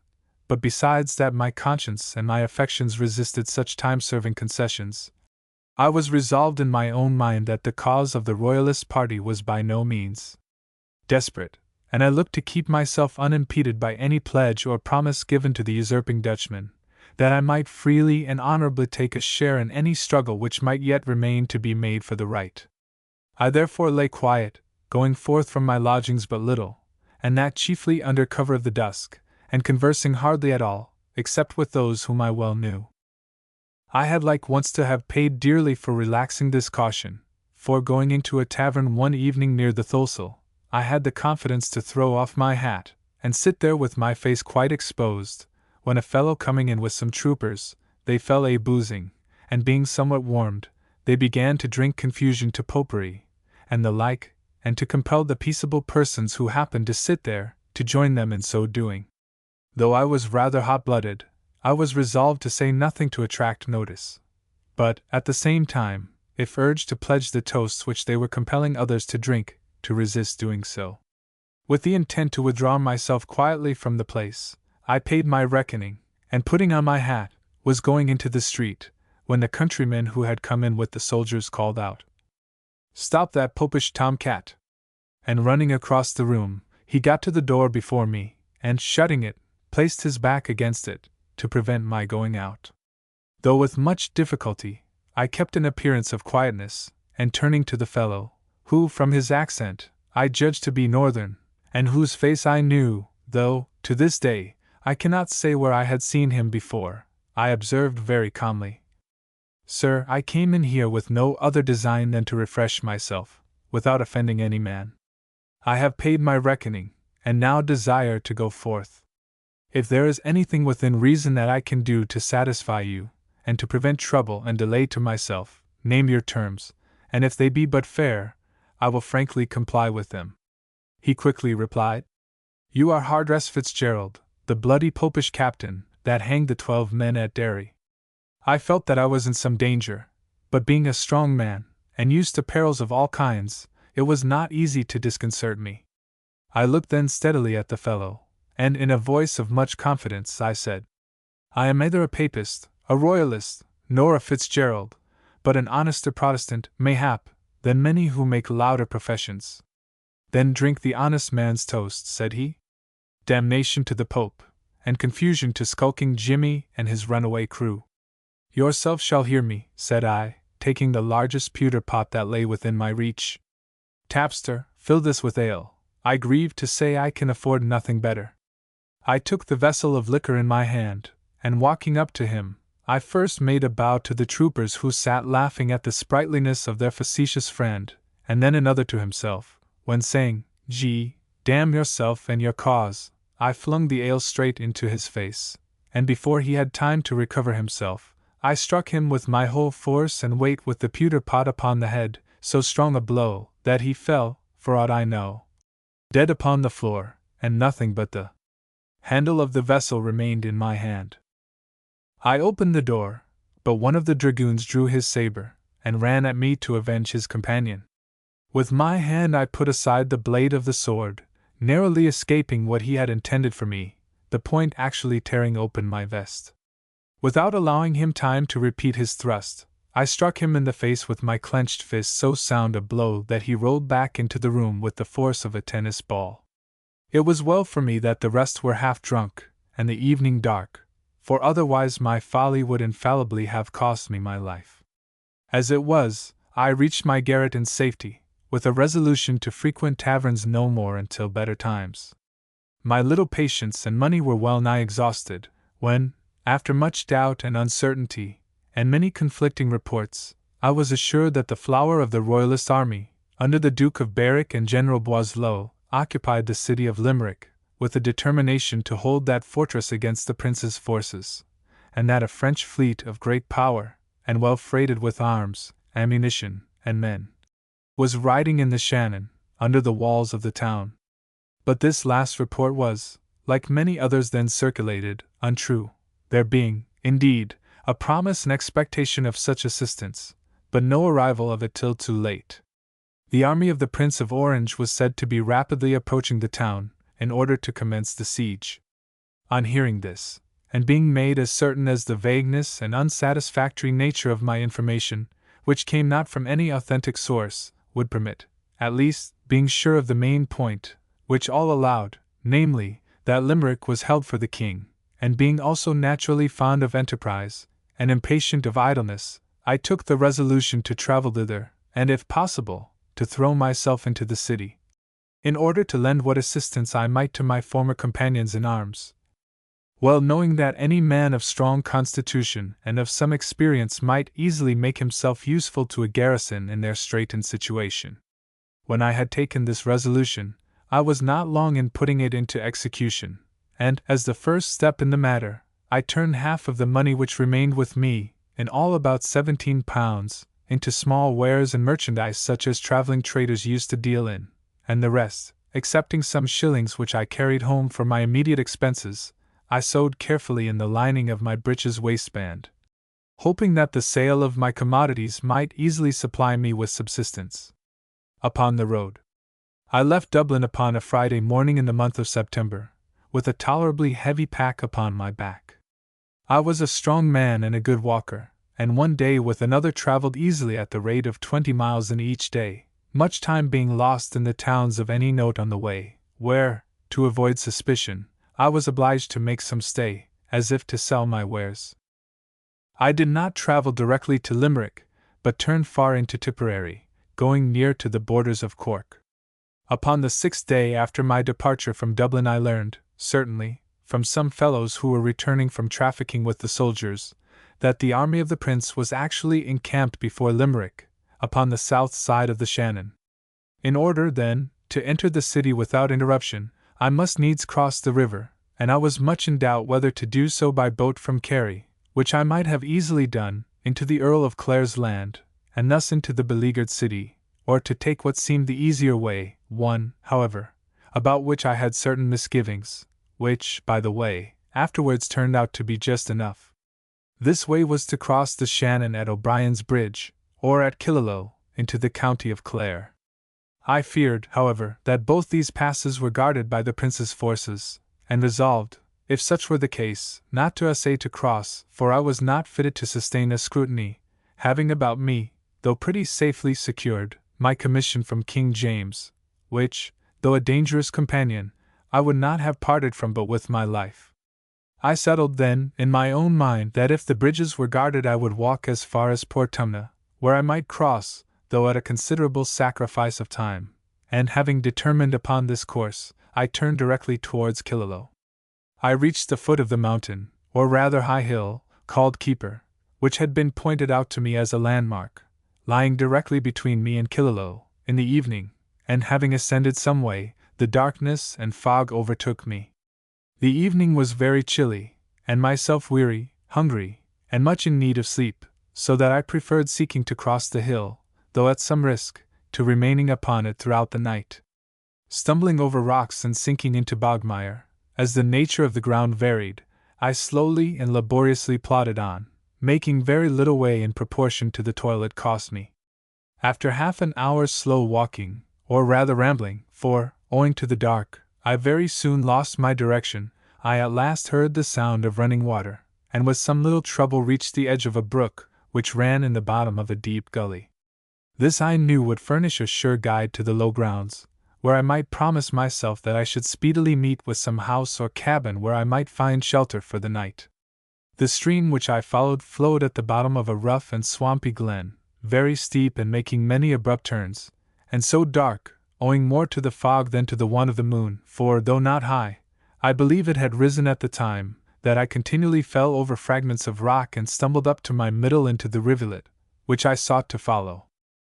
In this way, drenched, weary, and with my patience almost exhausted, I was toiling onward, when, turning a sharp angle in the winding glen, I found myself within some 20 yards of a group of wild-looking men, gathered in various attitudes round a glowing turf fire. I was so surprised at this rencontre that I stopped short, and for a time was in doubt whether to turn back or to accost them. A minute's thought satisfied me that I ought to make up to the fellows, and trust to their good faith for whatever assistance they could give me. I determined, then, to do this, having great faith in the impulses of my mind, which, whenever I have been in jeopardy, as in my life I often have, always prompted me aright. The strong red light of the fire showed me plainly enough that the group consisted, not of soldiers, but of Irish kerns, or countrymen, most of them wrapped in heavy mantles, and with no other covering for their heads than that afforded by their long, rough hair. There was nothing about them which I could see to intimate whether their object were peaceful or warlike, but I afterwards found that they had weapons enough, though of their own rude fashion. There were in all about 20 persons assembled around the fire, some sitting upon such blocks of stone as happened to lie in the way, others stretched at their length upon the ground. "God save you, boys," said I, advancing towards the party. The men who had been talking and laughing together instantly paused, and 2 of them, tall and powerful fellows, snatched up each a weapon, something like a short halberd with a massive iron head, an instrument which they called among themselves a rap, and with 2 or 3 long strides they came up with me, and laying hold upon my arms, drew me, not, you may easily believe, making much resistance, towards the fire. When I reached the place where the figures were seated, the 2 men still held me firmly, and some others threw some handfuls of dry fuel upon the red embers, which, blazing up, cast a strong light upon me. When they had satisfied themselves as to my appearance, they began to question me very closely as to my purpose in being upon the hill at such an unseasonable hour, asking me what was my occupation, where I had been, and whither I was going. These questions were put to me in English by an old half-military-looking man, who translated into that language the suggestions which his companions for the most part threw out in Irish. I did not choose to commit myself to these fellows by telling them my real character and purpose, and therefore I represented myself as a poor travelling chapman who had been at Cork, and was seeking his way to Killaloe, in order to cross over into Clare and thence to the city of Galway. My account did not seem fully to satisfy the men. I heard one fellow say in Irish, which language I understood, "Maybe he is a spy." They then whispered together for a time, and the little man who was their spokesman came over to me and said, "Do you know what we do with spies? We knock their brains out, my friend." He then turned back to them with whom he had been whispering, and talked in a low tone again with them for a considerable time. I now felt very uncomfortable, not knowing what these savages, for they appeared nothing better, might design against me. Twice or thrice I had serious thoughts of breaking from them, but the 2 guards who were placed upon me held me fast by the arms, and even had I succeeded in shaking them off, I should soon have been overtaken, encumbered as I was with a heavy pack, and wholly ignorant of the lie of the ground, or else, if I were so exceedingly lucky as to escape out of their hands, I still had the chance of falling into those of some other party of the same kind. I therefore patiently awaited the issue of their deliberations, which I made no doubt affected me nearly. I turned to the men who held me, and one after the other asked them, in their own language, why they held me, adding, "I am but a poor peddler, as you see. I have neither money nor money's worth, for the sake of which you should do me hurt. You may have my pack and all that it contains, if you desire it, but do not injure me." To all this they gave no answer, but savagely desired me to hold my tongue. I accordingly remained silent, determined, if the worst came, to declare to the whole party, who, I doubted not, were friendly, as were all the Irish peasantry in the south, to the royal cause, my real character and design, and if this avowal failed me, I was resolved to make a desperate effort to escape, or at least to give my life at the dearest price I could. I was not kept long in suspense, for the little veteran who had spoken to me at first came over, and desiring the 2 men to bring me after him, led the way along a broken path, which wound by the side of the steep glen. I was obliged willy-nilly to go with them, and half dragging and half carrying me, they brought me by the path, which now became very steep, for some 100 yards without stopping, when suddenly coming to a stand, I found myself close before the door of some house or hut, I could not see which, through the planks of which a strong light was streaming. At this door my conductor stopped, and tapping gently at it, it was opened by a stout fellow, with buff coat and jack-boots, and pistols stuck in his belt, as also a long cavalry sword by his side.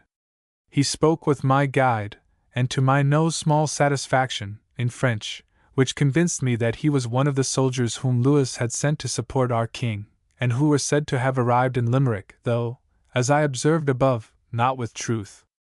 I was much assured by this circumstance, and made no doubt but that I had fallen in with one of those marauding parties of native Irish, who, placing themselves under the guidance of men of courage and experience, had done much brave and essential service to the cause of the king.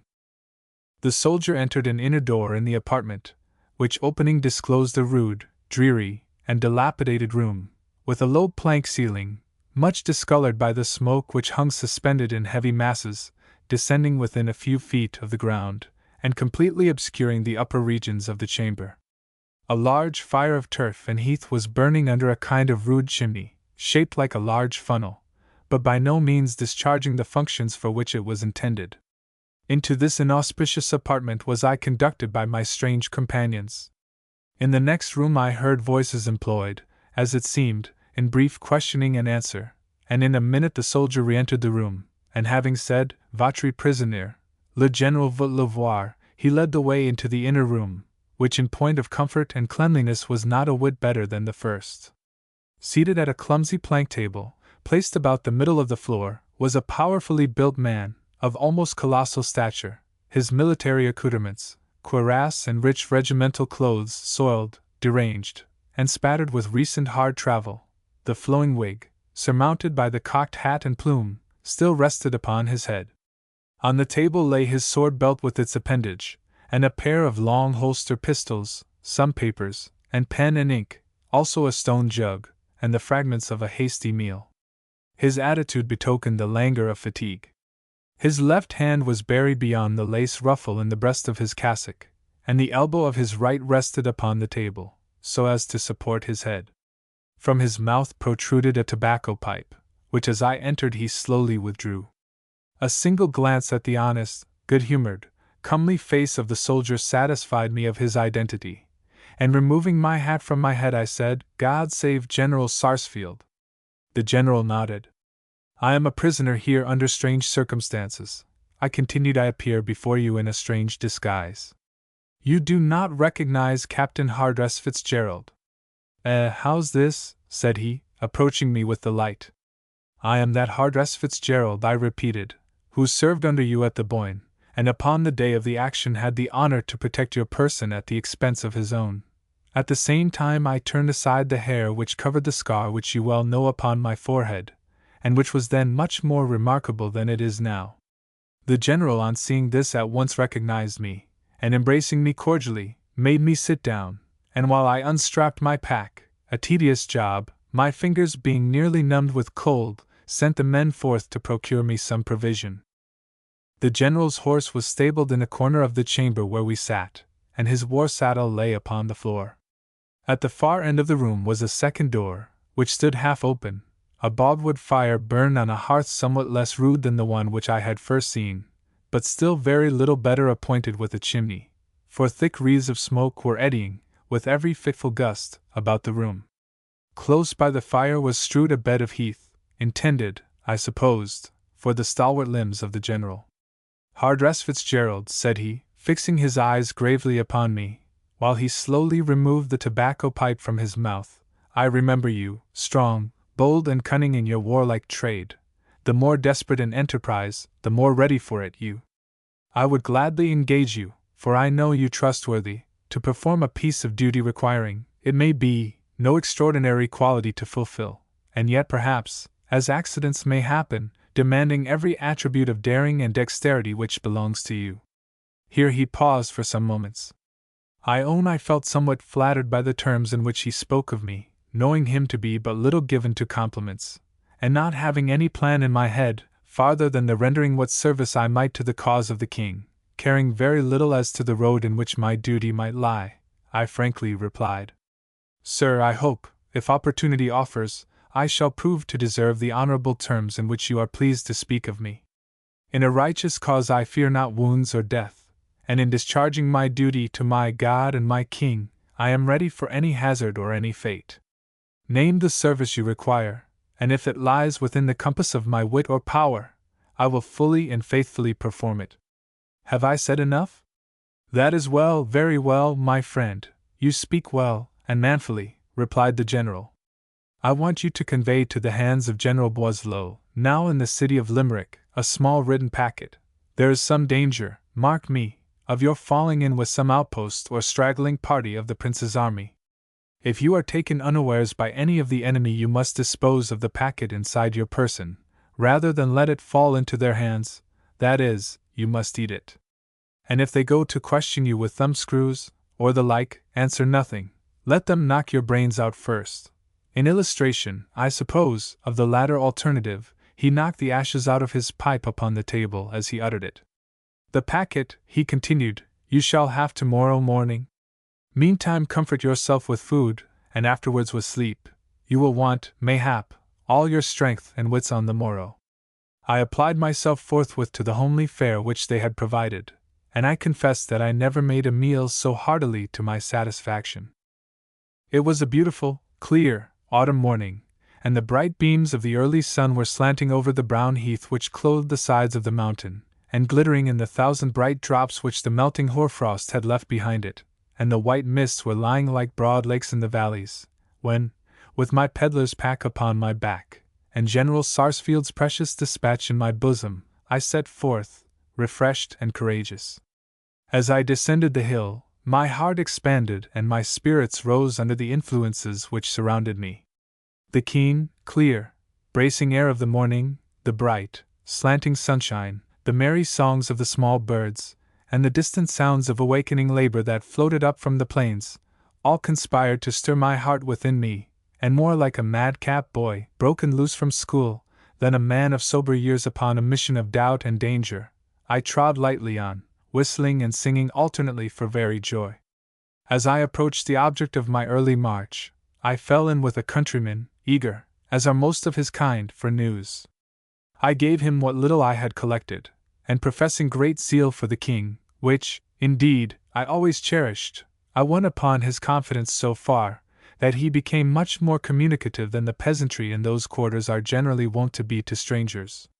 From him I learned that there was a company of dragoons in William's service, quartered at Willalo, but he could not tell whether the passage of the bridge was stopped by them or not. With a resolution, at all events, to make the attempt to cross, I approached the town.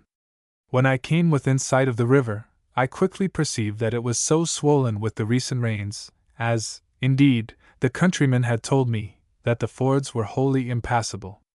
I stopped then, upon a slight eminence overlooking the village, with a view to reconnoiter and to arrange my plans in case of interruption. While thus engaged, the wind blowing gently from the west, in which quarter Limerick lay, I distinctly heard the explosion of the cannon, which played from and against the city, though at a distance of 11 miles at the least.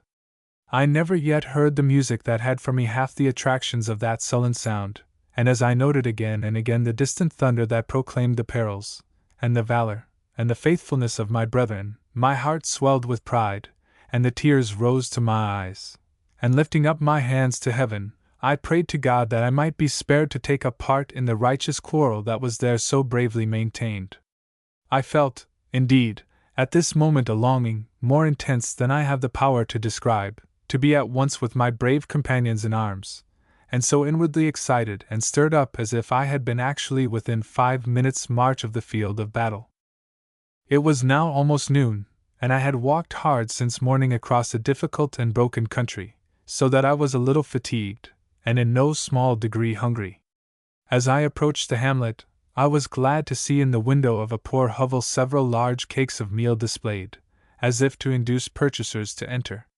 I was right in regarding this exhibition as an intimation that entertainment might be procured within, for upon entering and inquiring, I was speedily invited by the poor woman, who, it appeared, kept this humble house of refreshment, to lay down my pack and seat myself by a ponderous table, upon which she promised to serve me with a dinner fit for a king, and indeed, to my mind, she amply fulfilled her engagement, supplying me abundantly with eggs, bacon, and wheaten cakes, which I discussed with a zeal which almost surprised myself.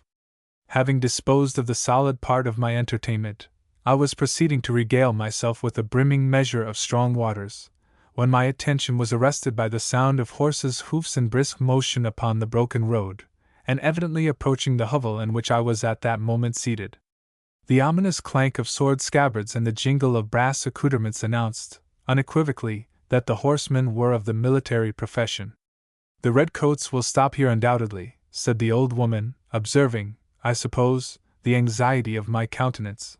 They never pass us without coming in for half an hour to drink or smoke. If you desire to avoid them, I can hide you safely, but don't lose a moment. They will be here before you can count 100. I thanked the good woman for her hospitable zeal, but I felt a repugnance to concealing myself as she suggested, which was enhanced by the consciousness that if by any accident I were detected while lurking in the room, my situation would of itself inevitably lead to suspicions, and probably to discovery. I therefore declined her offer, and awaited in suspense the entrance of the soldiers. I had time before they made their appearance to move my seat hurriedly from the table to the hearth, where, under the shade of the large chimney, I might observe the coming visitors with less chance of being myself remarked upon. As my hostess had anticipated, the horsemen drew up at the door of the hut, and 5 dragoons entered the dark chamber where I awaited them.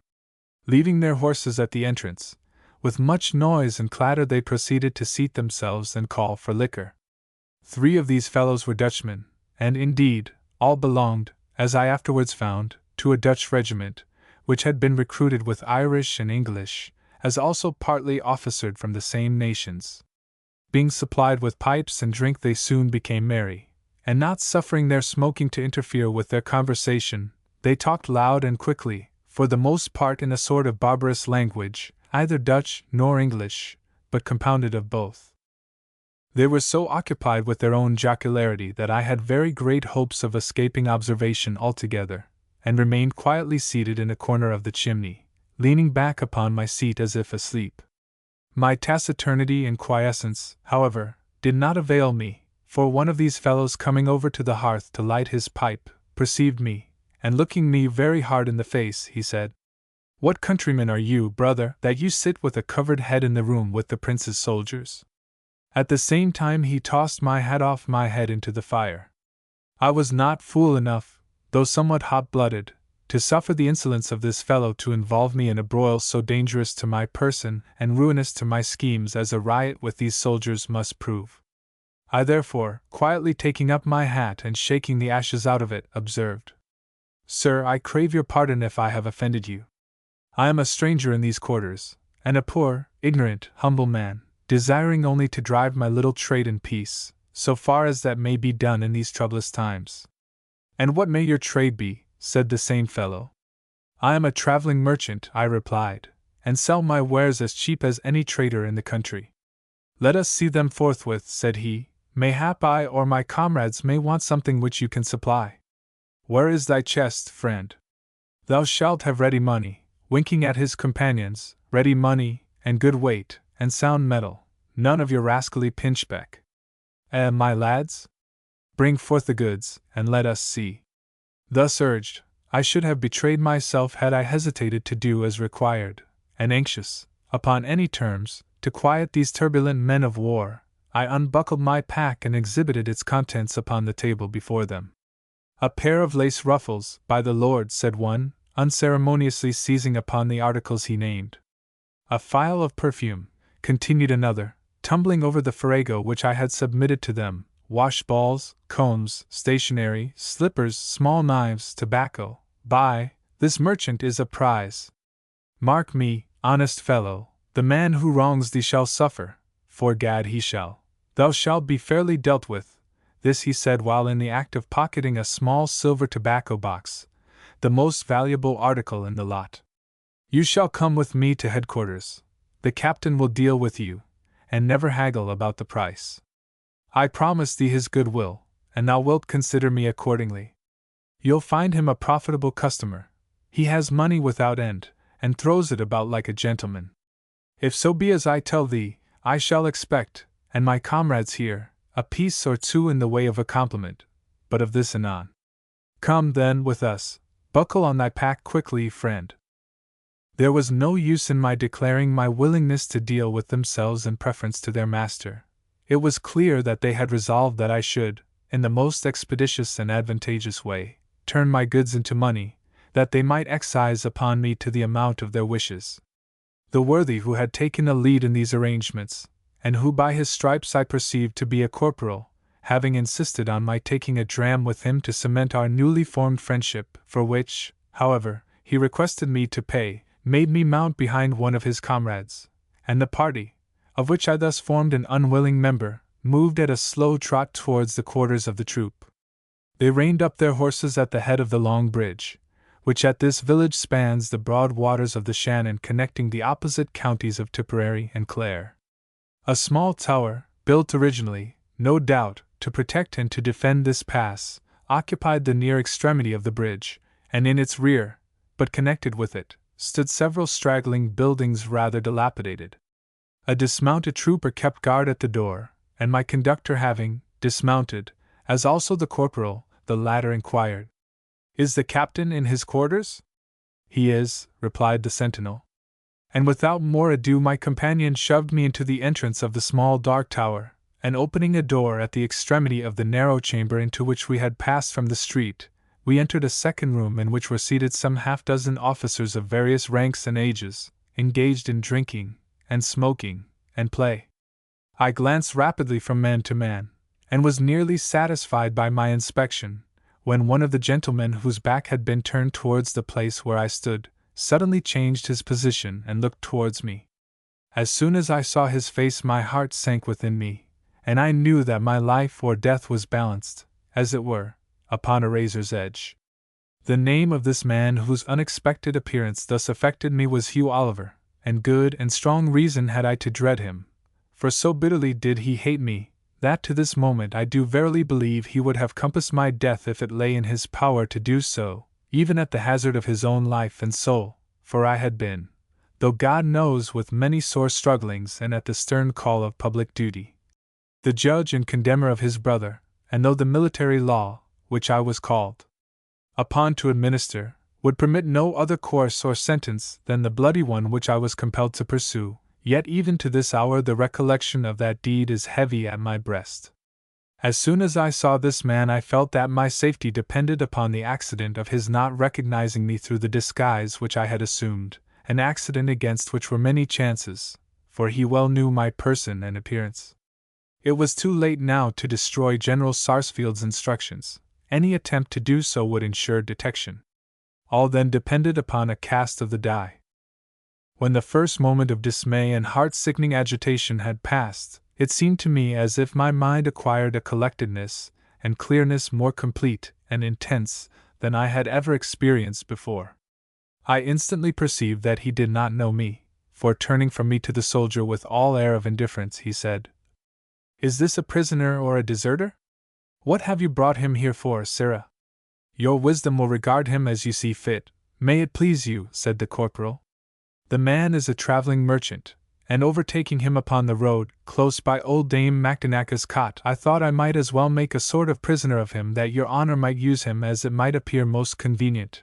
He has many commodities which are not unworthy of price in this wilderness, and some which you may condescend to make use of yourself. May he exhibit the goods he has for sale, and please you?" "Aye, let us see them," said he. "Unbuckle your pack," exclaimed the corporal, with the same tone of command with which, at the head of his guard, he would have said, "Recover your arms. Unbuckle your pack, fellow, and show your goods to the captain, here, where you are." The conclusion of his directions was suggested by my endeavoring to move round in order to get my back towards the windows, hoping, by keeping my face in the shade, to escape detection. In this maneuver, however, I was foiled by the imperiousness of the soldier, and inwardly cursing his ill-timed interference, I proceeded to present my merchandise to the loving contemplation of the officers who thronged around me, with a strong light from an opposite window full upon my face.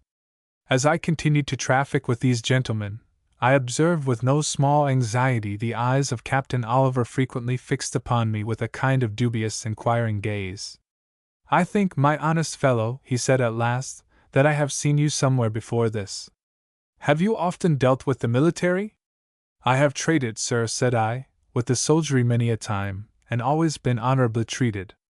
"Will your worship please to buy a pair of lace ruffles? Very cheap, your worship." "Why do you wear your hair so much over your face, sir?" said Oliver, without noticing my suggestion. "I promise you, I think no good of thee. Throw back your hair, and let me see thee plainly. Hold up your face, and look straight at me. Throw back your hair, sir." I felt that all chance of escape was at an end, and stepping forward as near as the table would allow me to him, I raised my head, threw back my hair, and fixed my eyes sternly and boldly upon his face. I saw that he knew me instantly, for his countenance turned as pale as ashes with surprise and hatred. He started up, placing his hand instinctively upon his sword hilt, and glaring at me with a look so deadly that I thought every moment he would strike his sword into my heart. He said in a kind of whisper, "Hardress Fitzgerald?" "Yes," said I boldly, for the excitement of the scene had effectually stirred my blood. "Hardress Fitzgerald is before you. I know you well, Captain Oliver. I know how you hate me. I know how you thirst for my blood, but in a good cause, and in the hands of God I defy you." "You are a desperate villain, sir," said Captain Oliver, "a rebel and a murderer. Holloa, there! Guard, seize him." As the soldiers entered, I threw my eyes hastily round the room, and observing a glowing fire upon the hearth, I suddenly drew General Sarsfield's packet from my bosom, and casting it upon the embers, planted my foot upon it. "Secure the papers," shouted the captain, and almost instantly I was laid prostrate and senseless upon the floor, by a blow from the butt of a carbine. I cannot say how long I continued in a state of torpor, but at length, having slowly recovered my senses, I found myself lying firmly handcuffed upon the floor of a small chamber, through a narrow loophole in one of whose walls the evening sun was shining. I was chilled with cold and damp, and drenched in blood, which had flowed in large quantities from the wound on my head. By a strong effort I shook off the sick drowsiness which still hung upon me, and weak and giddy, I rose with pain and difficulty to my feet. The chamber, or rather cell, in which I stood was about 8 feet square, and of a height very disproportioned to its other dimensions, its altitude from the floor to the ceiling being not less than 12 or 14 feet. A narrow slit placed high in the wall admitted a scanty light, but sufficient to assure me that my prison contained nothing to render the sojourn of its tenant a whit less comfortless than my worst enemy could have wished. My first impulse was naturally to examine the security of the door, the loophole which I have mentioned being too high and too narrow to afford a chance of escape. I listened attentively to ascertain if possible whether or not a guard had been placed upon the outside. Not a sound was to be heard. I now placed my shoulder to the door, and sought with all my combined strength and weight to force it open. It, however, resisted all my efforts, and thus baffled in my appeal to mere animal power, exhausted and disheartened, I threw myself on the ground. It was not in my nature, however, long to submit to the apathy of despair, and in a few minutes I was on my feet again. With patient scrutiny I endeavored to ascertain the nature of the fastenings which secured the door. The planks, fortunately, having been nailed together fresh, had shrunk considerably, so as to leave wide chinks between each and its neighbor. By means of these apertures I saw that my dungeon was secured, not by a lock, as I had feared, but by a strong wooden bar, running horizontally across the door, about midway upon the outside. Now, thought I, if I can but slip my fingers through the opening of the planks, I can easily remove the bar, and then. My attempts, however, were all frustrated by the manner in which my hands were fastened together, each embarrassing the other, and rendering my efforts so hopelessly clumsy, that I was obliged to give them over in despair. I turned with a sigh from my last hope, and began to pace my narrow prison floor, when my eye suddenly encountered an old rusty nail or holdfast sticking in the wall. All the gold of Plutus would not have been so welcome as that rusty piece of iron. I instantly wrung it from the wall, and inserting the point between the planks of the door into the bolt, and working it backwards and forwards, I had at length the unspeakable satisfaction to perceive that the beam was actually yielding to my efforts, and gradually sliding into its berth in the wall.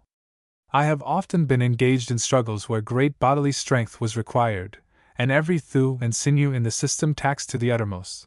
But strange as it may appear, I never was so completely exhausted and overcome by any labor as by this comparatively trifling task. Again and again was I obliged to desist, until my cramped finger joints recovered their power, but at length my perseverance was rewarded, for, little by little, I succeeded in removing the bolt so far as to allow the door to open sufficiently to permit me to pass. With some squeezing I succeeded in forcing my way into a small passage, upon which my prison door opened. This led into a chamber somewhat more spacious than my cell, but still containing no furniture, and affording no means of escape to one so crippled with bonds as I was. At the far extremity of this room was a door which stood ajar, and stealthily passing through it, I found myself in a room containing nothing but a few raw hides, which rendered the atmosphere nearly intolerable. Here I checked myself, for I heard voices in busy conversation in the next room. I stole softly to the door which separated the chamber in which I stood from that from which the voices proceeded. A moment served to convince me that any attempt upon it would be worse than fruitless, for it was secured upon the outside by a strong lock, besides 2 bars, all which I was enabled to ascertain by means of the same defect in the joining of the planks which I have mentioned as belonging to the inner door. I had approached this door very softly, so that, my proximity being wholly unsuspected by the speakers within, the conversation continued without interruption. Planting myself close to the door, I applied my eye to one of the chinks which separated the boards, and thus obtained a full view of the chamber and its occupants. It was the very apartment into which I had been first conducted. The outer door, which faced the one at which I stood, was closed, and at a small table were seated the only tenants of the room, 2 officers, one of whom was Captain Oliver.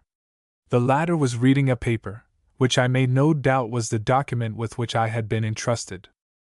"The fellow deserves it, no doubt," said the junior officer. "But methinks, considering our orders from headquarters, you deal somewhat too hastily." Nephew, said Captain Oliver, "you mistake the tenor of our orders. We were directed to conciliate the peasantry by fair and gentle treatment, but not to suffer spies and traitors to escape. This packet is of some value, though not, in all its parts, intelligible to me. The bearer has made his way hither under a disguise, which, along with the other circumstances of his appearance here, is sufficient to convict him as a spy." There was a pause here, and after a few minutes the younger officer said, "Spy is a hard term, no doubt, uncle, but it is possible, nay, likely, that this poor devil sought merely to carry the parcel with which he was charged in safety to its destination. Pshaw! He is sufficiently punished if you duck him, for 10 minutes or so, between the bridge and the mill dam." "Young man," said Oliver somewhat sternly, "do not obtrude your advice where it is not called for. This man, for whom you plead, murdered your own father."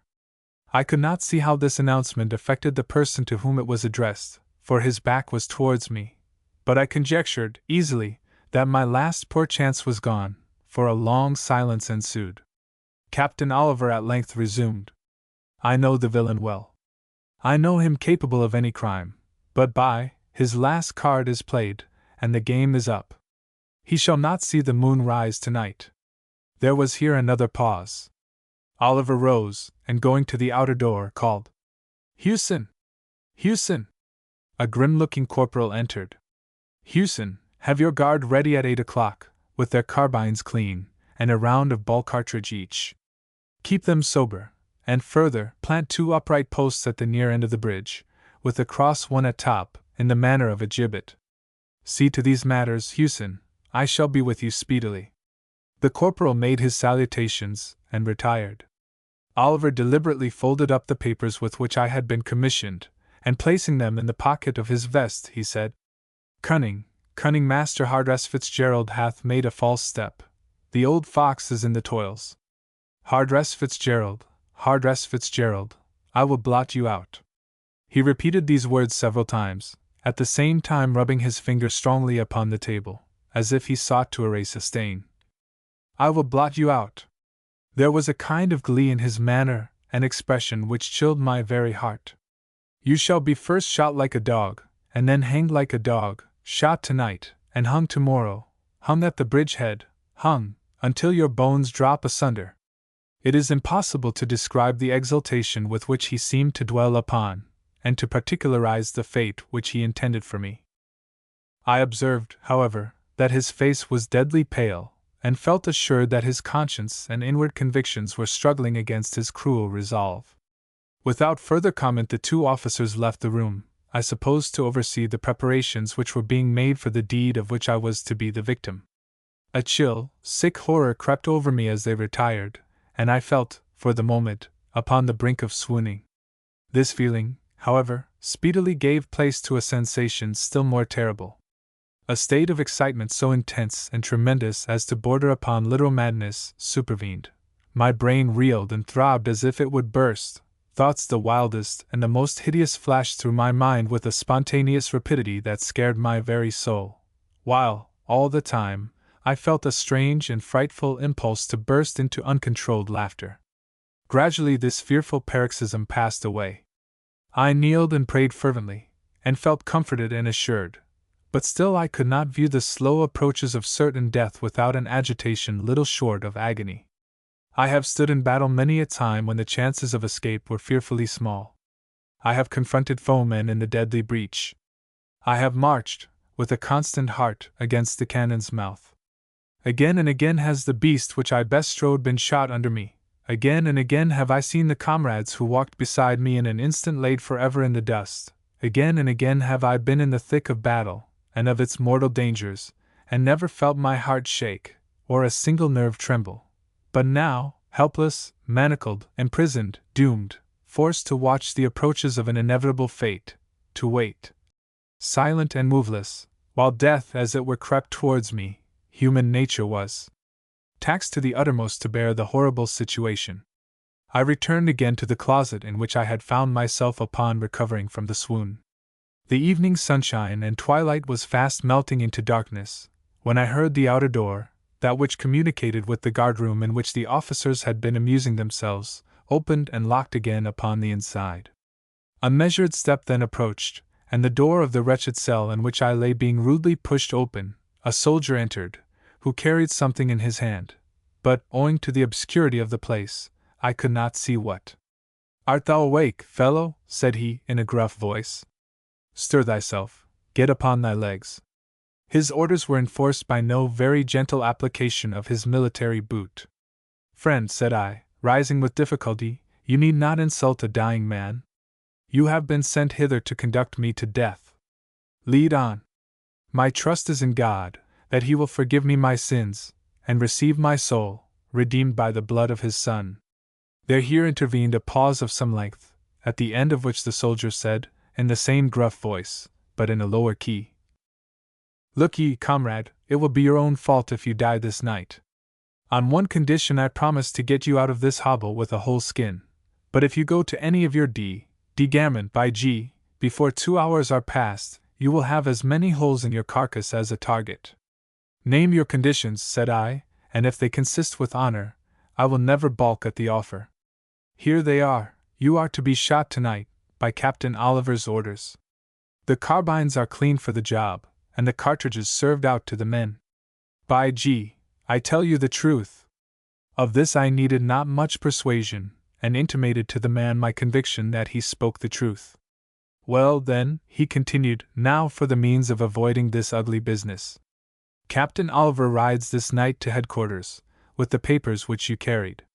Before he starts he will pay you a visit, to fish what he can out of you with all the fine promises he can make. Humor him a little, and when you find an opportunity, stab him in the throat above the cuirass." "A feasible plan, surely," said I, raising my shackled hands, for a man thus completely crippled and without a weapon. "I will manage all that presently for you," said the soldier. "When you have thus dealt with him, take his cloak and hat, and so forth, and put them on. The papers you will find in the pocket of his vest, in a red leather case. Walk boldly out. I am appointed to ride with Captain Oliver, and you will find me holding his horse and my own by the door. Mount quickly, and I will do the same, and then we will ride for our lives across the bridge. You will find the holster pistols loaded in case of pursuit, and with the devil's help, we shall reach Limerick without a hair hurt. My only condition is, that when you strike Oliver, you strike home, and again, until he is finished, and I trust to your honor to remember me when we reach the town."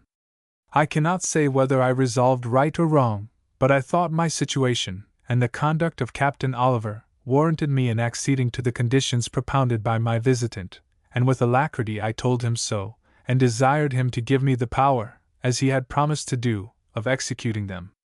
With speed and promptitude he drew a small key from his pocket, and in an instant the manacles were removed from my hands.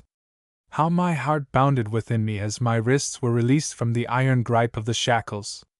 The first step toward freedom was made, my self-reliance returned, and I felt assured of success. Now for the weapon, said I. I fear me, you will find it rather clumsy, said he, but if well handled, it will do as well as the best Toledo. It is the only thing I could get, but I sharpened it myself. It has an edge like a skein.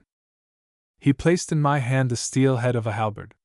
Grasping it firmly, I found that it made by no means a bad weapon in point of convenience, for it felt in the hand like a heavy dagger, the portion which formed the blade or point being crossed nearly at the lower extremity by a small bar of metal, at one side shaped into the form of an axe, and at the other into that of a hook.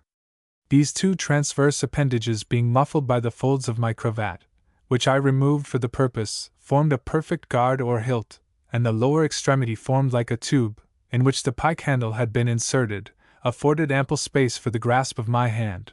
The point had been made as sharp as a needle, and the metal he assured me was good. Thus equipped he left me, having observed, the captain sent me to bring you to your senses, and give you some water that he might find you proper for his visit. Here is the pitcher. I think I have revived you sufficiently for the captain's purpose. With a low savage laugh he left me to my reflections. Having examined and adjusted the weapon, I carefully bound the ends of the cravat, with which I had secured the cross part of the spearhead, firmly round my wrist, so that in case of a struggle it might not easily be forced from my hand, and having made these precautionary dispositions, I sat down upon the ground with my back against the wall, and my hands together under my coat, awaiting my visitor. The time wore slowly on. The dusk became dimmer and dimmer, until it nearly bordered on total darkness. How's this? Said I inwardly. Captain Oliver, you said I should not see the moon rise tonight. Methinks you are somewhat tardy in fulfilling your prophecy. As I made this reflection, a noise at the outer door announced the entrance of a visitant.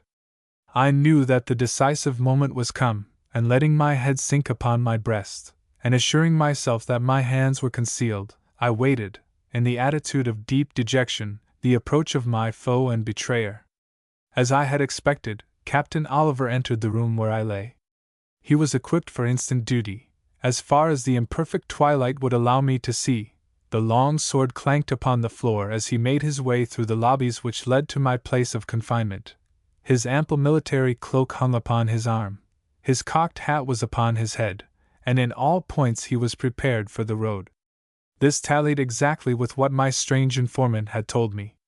I felt my heart swell and my breath come thick as the awful moment which was to witness the death struggle of one or other of us approached. Captain Oliver stood within a yard or two of the place where I sat, or rather lay, and folding his arms, he remained silent for a minute or two, as if arranging in his mind how he should address me. Hardress Fitzgerald, he began at length, are you awake? Stand up, if you desire to hear of matters nearly touching your life or death. Get up, I say. I arose doggedly, and affecting the awkward movements of one whose hands were bound. Well, said I, what would you of me? Is it not enough that I am thus imprisoned without a cause, and about, as I suspect, to suffer a most unjust and violent sentence, but must I also be disturbed during the few moments left me for reflection and repentance by the presence of my persecutor? What do you want of me? As to your punishment, sir, said he, your own deserts have no doubt suggested the likelihood of it to your mind, but I now am with you to let you know that whatever mitigation of your sentence you may look for, must be earned by your compliance with my orders.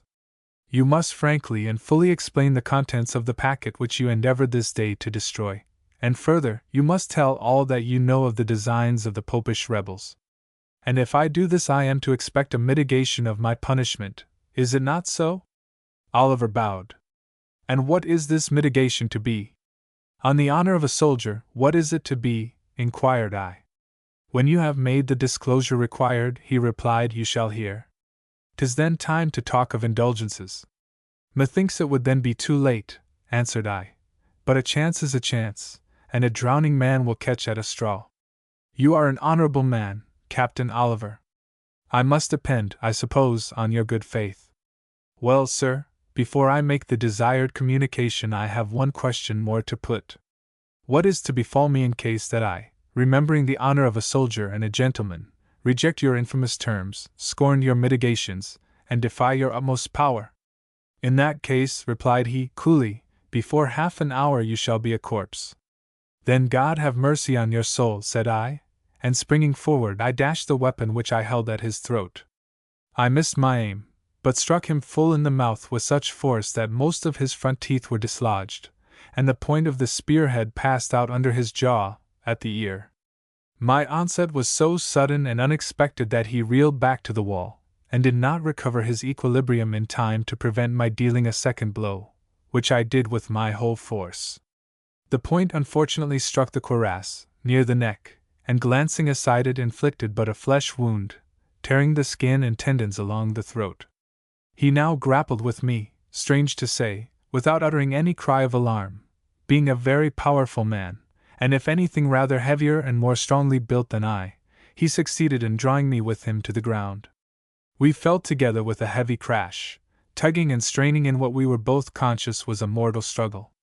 At length I succeeded in getting over him, and struck him twice more in the face.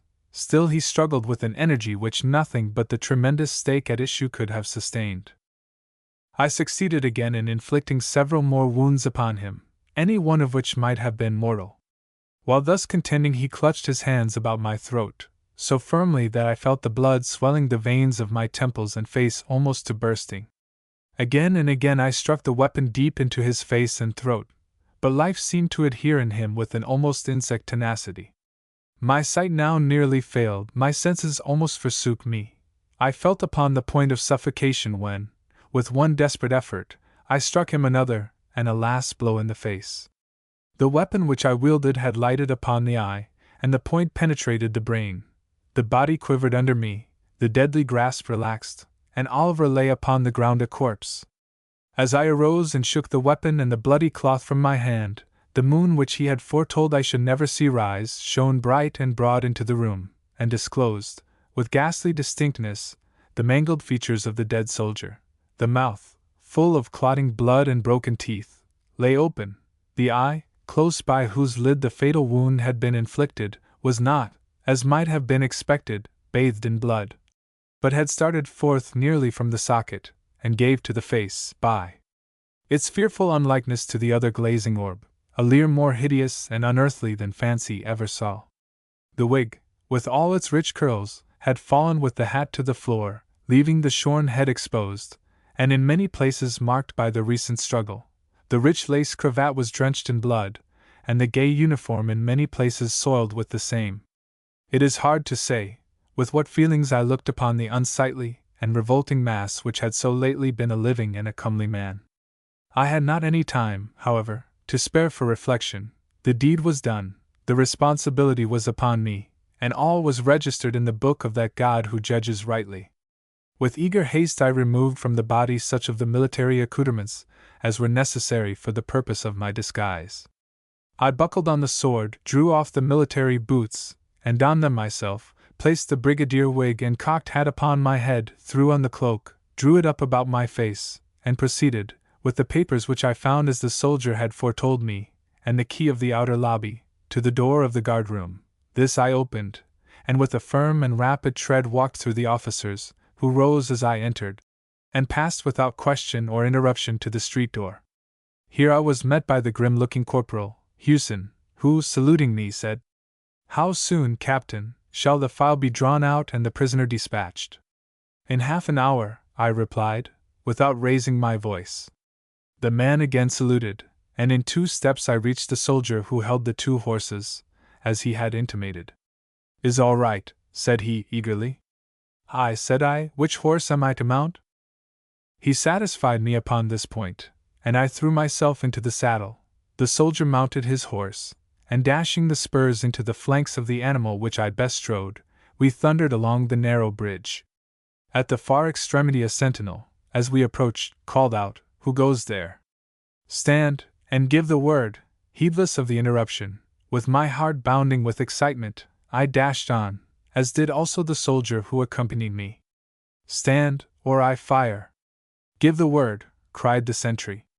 "God save the king, and to hell with the prince," shouted I, flinging the cocked hat in his face as I galloped by. The response was the sharp report of a carbine, accompanied by the whiz of a bullet, which passed directly between me and my comrade, now riding beside me. "Hurrah!" I shouted. "Try it again, my boy." And away we went at a gallop, which bid fair to distance anything like pursuit. Never was spur more needed, however, for soon the clatter of horses' hoofs, in full speed, crossing the bridge, came sharp and clear through the stillness of the night. Away we went, with our pursuers close behind. 1 mile was passed, another nearly completed.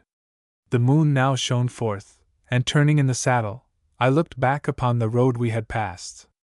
One trooper had headed the rest, and was within 100 yards of us. I saw the fellow throw himself from his horse upon the ground.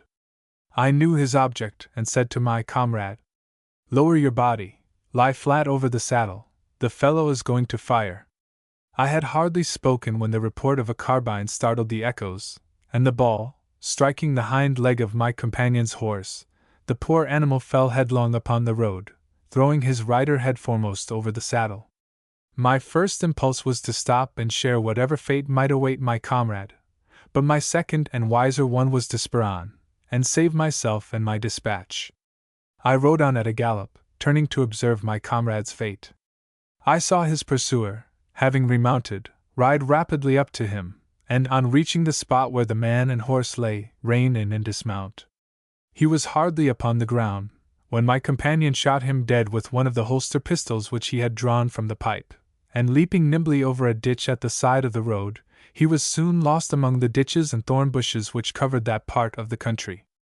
Another mile being passed, I had the satisfaction to perceive that the pursuit was given over, and in an hour more I crossed Unabridged, and slept that night in the fortress of Limerick, having delivered the packet, the result of whose safe arrival was the destruction of William's great train of artillery, then upon its way to the besiegers. Years after this adventure, I met in France a young officer, who I found had served in Captain Oliver's regiment, and he explained what I had never before understood, the motives of the man who had wrought my deliverance. Strange to say, he was the foster brother of Oliver, whom he thus devoted to death, but in revenge for the most grievous wrong which one man can inflict upon another. The Quergander. As I rode at a slow walk one soft autumn evening, from the once noted and noticeable town of Emly, now a squalid village, towards the no less remarkable town of Tipperary, I fell into a meditative mood. My eye wandered over a glorious landscape. A broad sea of cornfields, that might have gladdened even a golden age, was waving before me. Groups of little cabins, with their poplars, osiers, and light mountain ashes, clustered shelteringly around them, were scattered over the plain. The thin blue smoke arose floating through their boughs in the still evening air. And far away, with all their broad lights and shades, softened with the haze of approaching twilight, stood the bold wild Galties. As I gazed on this scene, whose richness was deepened by the melancholy glow of the setting sun, the tears rose to my eyes, and I said, "Alas, my country! What a mournful beauty is thine! Dressed in loveliness and laughter, there is mortal decay at thy heart. Sorrow, sin, and shame have mingled thy cup of misery. Strange rulers have bruised thee, and laughed thee to scorn, and they have made all thy sweetness bitter. Thy shames and sins are the austere fruits of thy miseries, and thy miseries have been poured out upon thee by foreign hands. Alas, my stricken country! Clothed with this most pity-moving smile, with this most unutterably mournful loveliness, thou sore grieved, thou desperately beloved! Is there for thee, my country, a resurrection?" I know not how long I might have continued to rhapsodize in this strain, had not my wandering thoughts been suddenly recalled to my own immediate neighborhood by the monotonous clatter of a horse's hoofs upon the road, evidently moving, at that peculiar pace which is neither a walk nor a trot, and yet partakes of both, so much in vogue among the southern farmers. In a moment my pursuer was up with me, and checking his steed into a walk he saluted me with much respect. The cavalier was a light-built fellow, with good-humored sunburnt features, a shrewd and lively black eye, and a head covered with a crop of close curly black hair, and surmounted with a turf-colored carbine, in the packthread band of which was stuck a short pipe, which had evidently seen much service. My companion was a dealer in all kinds of local lore, and soon took occasion to let me see that he was so. After 2 or 3 short stories, in which the scandalous and supernatural were happily blended, we happened to arrive at a narrow road or boreen leading to a snug-looking farmhouse.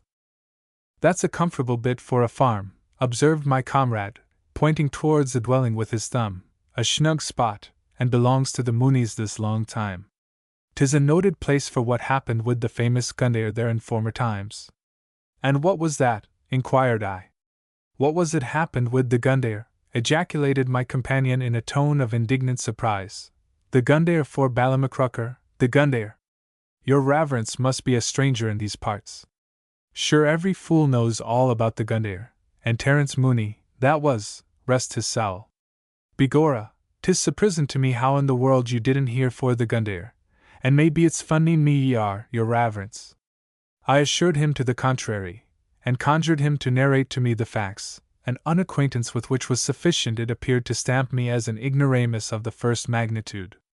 It did not require much entreaty to induce my communicative friend to relate the circumstance, in nearly the following words. Terence Mooney was an honest boy and well-to-do, and he rented the biggest farm on this side for the Galties, and being mighty cute and a severe worker, it was small wonder he turned a good penny every harvest. But unluckily he was blessed with an elegant large family, 4 daughters, and for course his heart was almost bruck, striving to make up fortunes for the whole of them. And there wasn't a contrivance for any sort or description for making money out for the farm, but he was up to.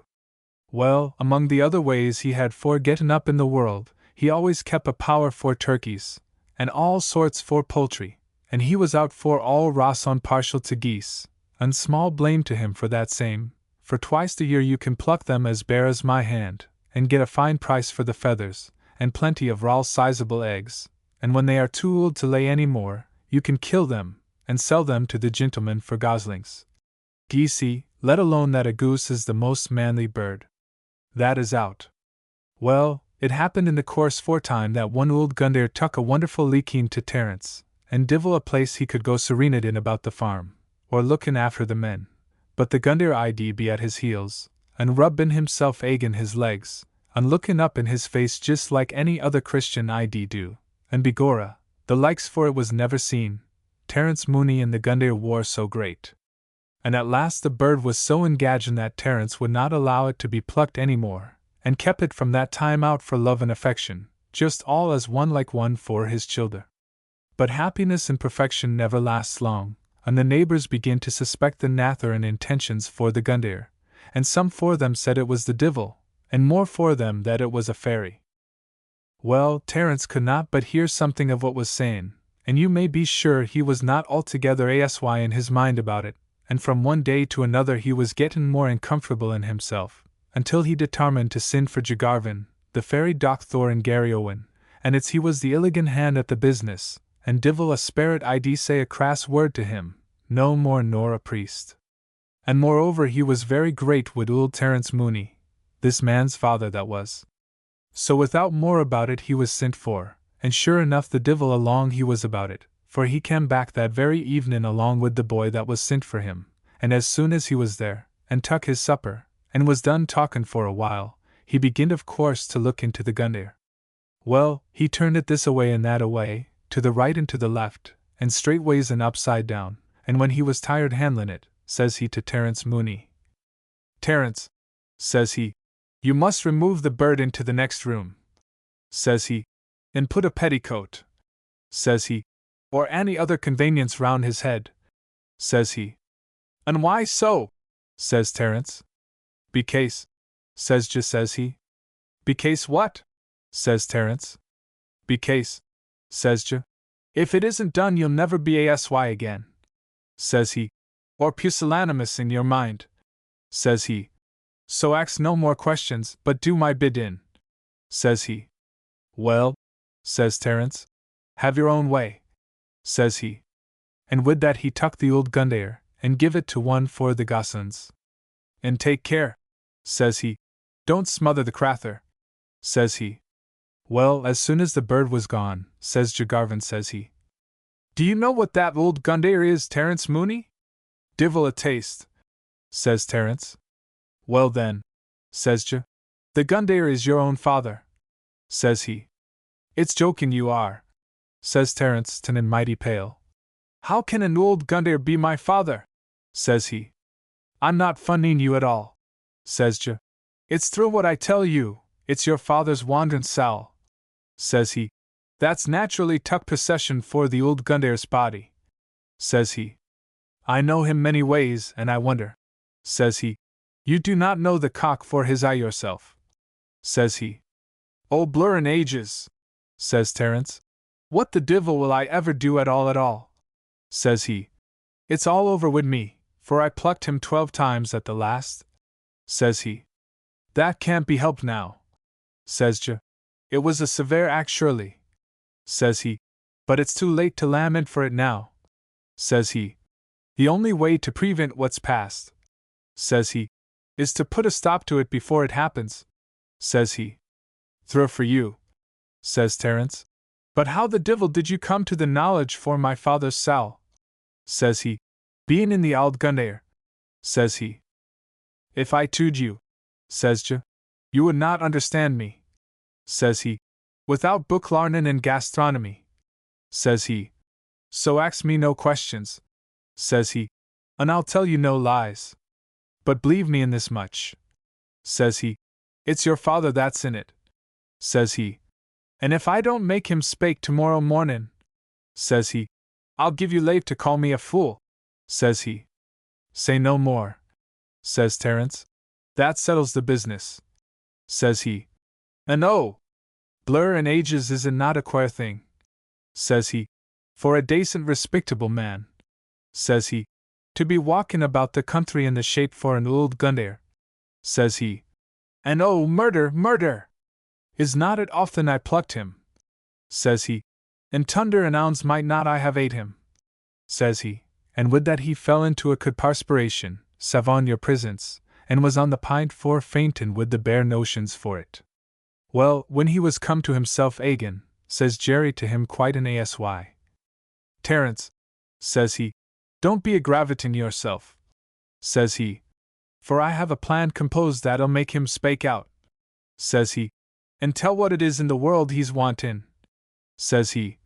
And mind and don't be comin' in with your gosler, and to say agin anything I tell you, says he, but just pretend, as soon as the bird is brought back, says he, how that we're goin' to send him tomorrow mornin' to market, says he.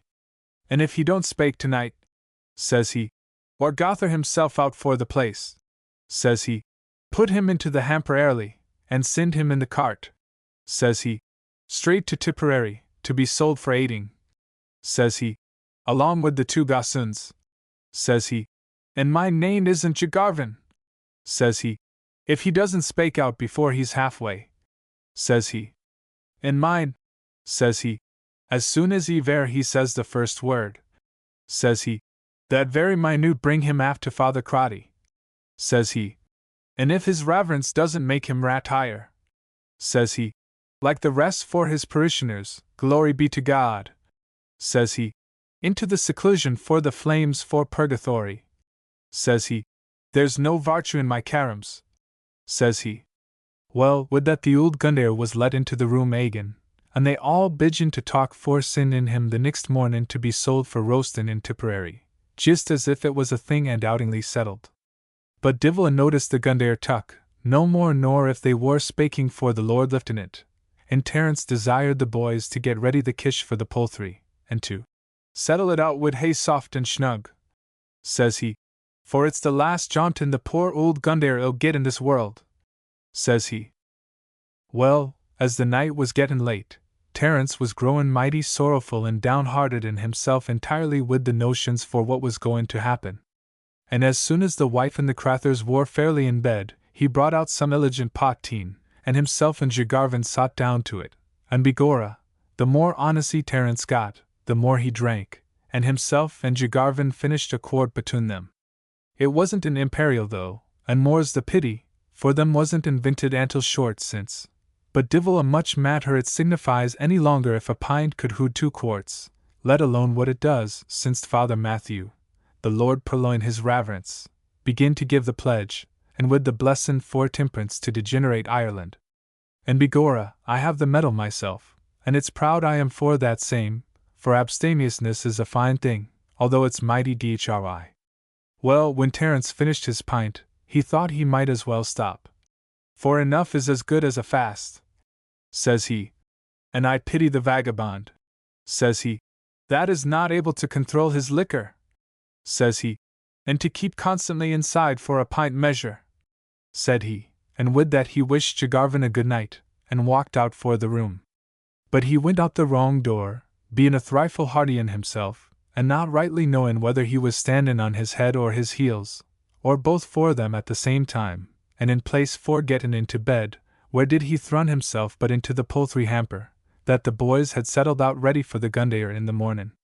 And sure enough he sunk down soft and calmly through the hay to the bottom, and with the tinnin and roolin about in the night, the divil a bit for him but was covered up as snug as a lumper in a pittity fro before morning. So with the first light, up gets the two boys, that wore to take the sperrit, as they consaved, to Tipperary, and they cotched the old Gundayer, and put him in the hamper, and clapped a good wisp for hay in the top for him, and tied it down strong with a bit for a cord, and made the sign for the crass over him, in dread for any harm, and put the hamper up in the car. Wondering all the while what in the world was making the old bird so surprised and heady. Well, they went along quite honestly towards Tipperary, wishing every minute that some for the neighbors bound the same way I'd happen to fall in with them, for they didn't half like the notions for having no company but the bewitched Gundayer, and small blame to them for that same. But although they wore shaking in their skins in dread for the old bird beginning to convarse them every minute, they did not let in to one another, but kept singing and whistling like mad, to keep the dread out for their hearts. Well, after they wore on the road better nor half an hour, they came to the bad bit close by Father Crotty's, and there was one divil of a rut 3 feet deep at the last, and the car got such a wonderful chuck going through it, that it wakened Terence widen in the basket. Bad luck to ye, says he. My bones is broke wid your thricks. What the divil are ye doing wid me? Did ye hear anything quare, Thaddy? Says the boy that was next to the car, tinnin as white as the top for a mushroom. Did ye hear anything quare soundin' out for the hamper? Says he. No, nor you, says Thaddy, tinnin as pale as himself. It's the old Gundayer that's gruntin' with the shaking he's gettin', says he. Where the divil have ye put me into? Says Terence inside. Bad luck to yourselves, says he. Let me out, or I'll be smothered this minute, says he. There's no use in pretending, says the boy. The Gundayer's spoken, glory be to God, says he. Let me out, you murderers, says Terence. In the name for the blessed Vargin, says Thaddy, and for all the holy saints, hood your tongue, you unnatural Gundayer, says he. Who's that dar to call me nicknames? Says Terence inside, roaring with the fair passion. Let me out, you blasphemous infidels, says he, or by this crass I'll stretch ye, says he.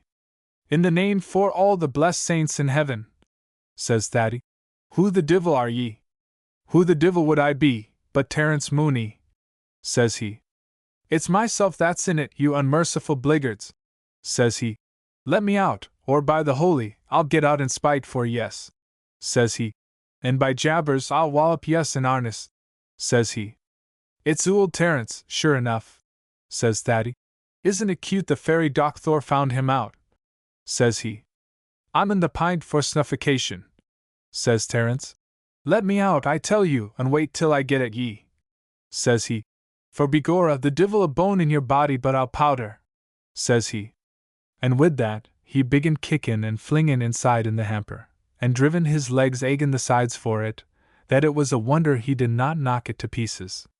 Well, as soon as the boys seen that, they sculped the old horse into a gallop as hard as he could peg towards the priest's house, through the ruts, and over the stones, and you'd see the hamper fairly flyin' 3 feet up in the air with the joltin', glory be to God. So it was small wonder, by the time they got to his Reverend's door, the breath was fairly knocked out of poor Terence, so that he was lying speechless in the bottom for the hamper. Well, when his Reverence came down, they up and they told him all that happened, and how they put the Gundayer into the hamper, and how he began to spake, and how he confessed that he was old Terence Mooney, and they asked his honor to advise them how to get rid for the spirit for good and all. So says his Reverence, says he. I'll take my book, says he, and I'll read some all strong holy bits out for it, says he. And do you get a rope and put it round the hamper, says he, and let it swing over the runnin' water at the bridge, says he. And it's no matter if I don't make the spirit come out for it, says he. Well, with that, the priest got his horse, and tuck his book in under his arm, and the boys followed his Reverence, leading the horse down to the bridge, and divil a word out for Terence all the way, for he seen it was no use spakin', and he was afeard if he met any noise they might thrate him to another gallop and finish him entirely.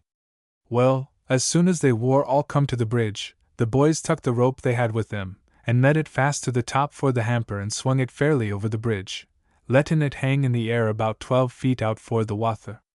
And his Reverence rode down to the bank of the river, close by, and began to read mighty loud and bold entirely.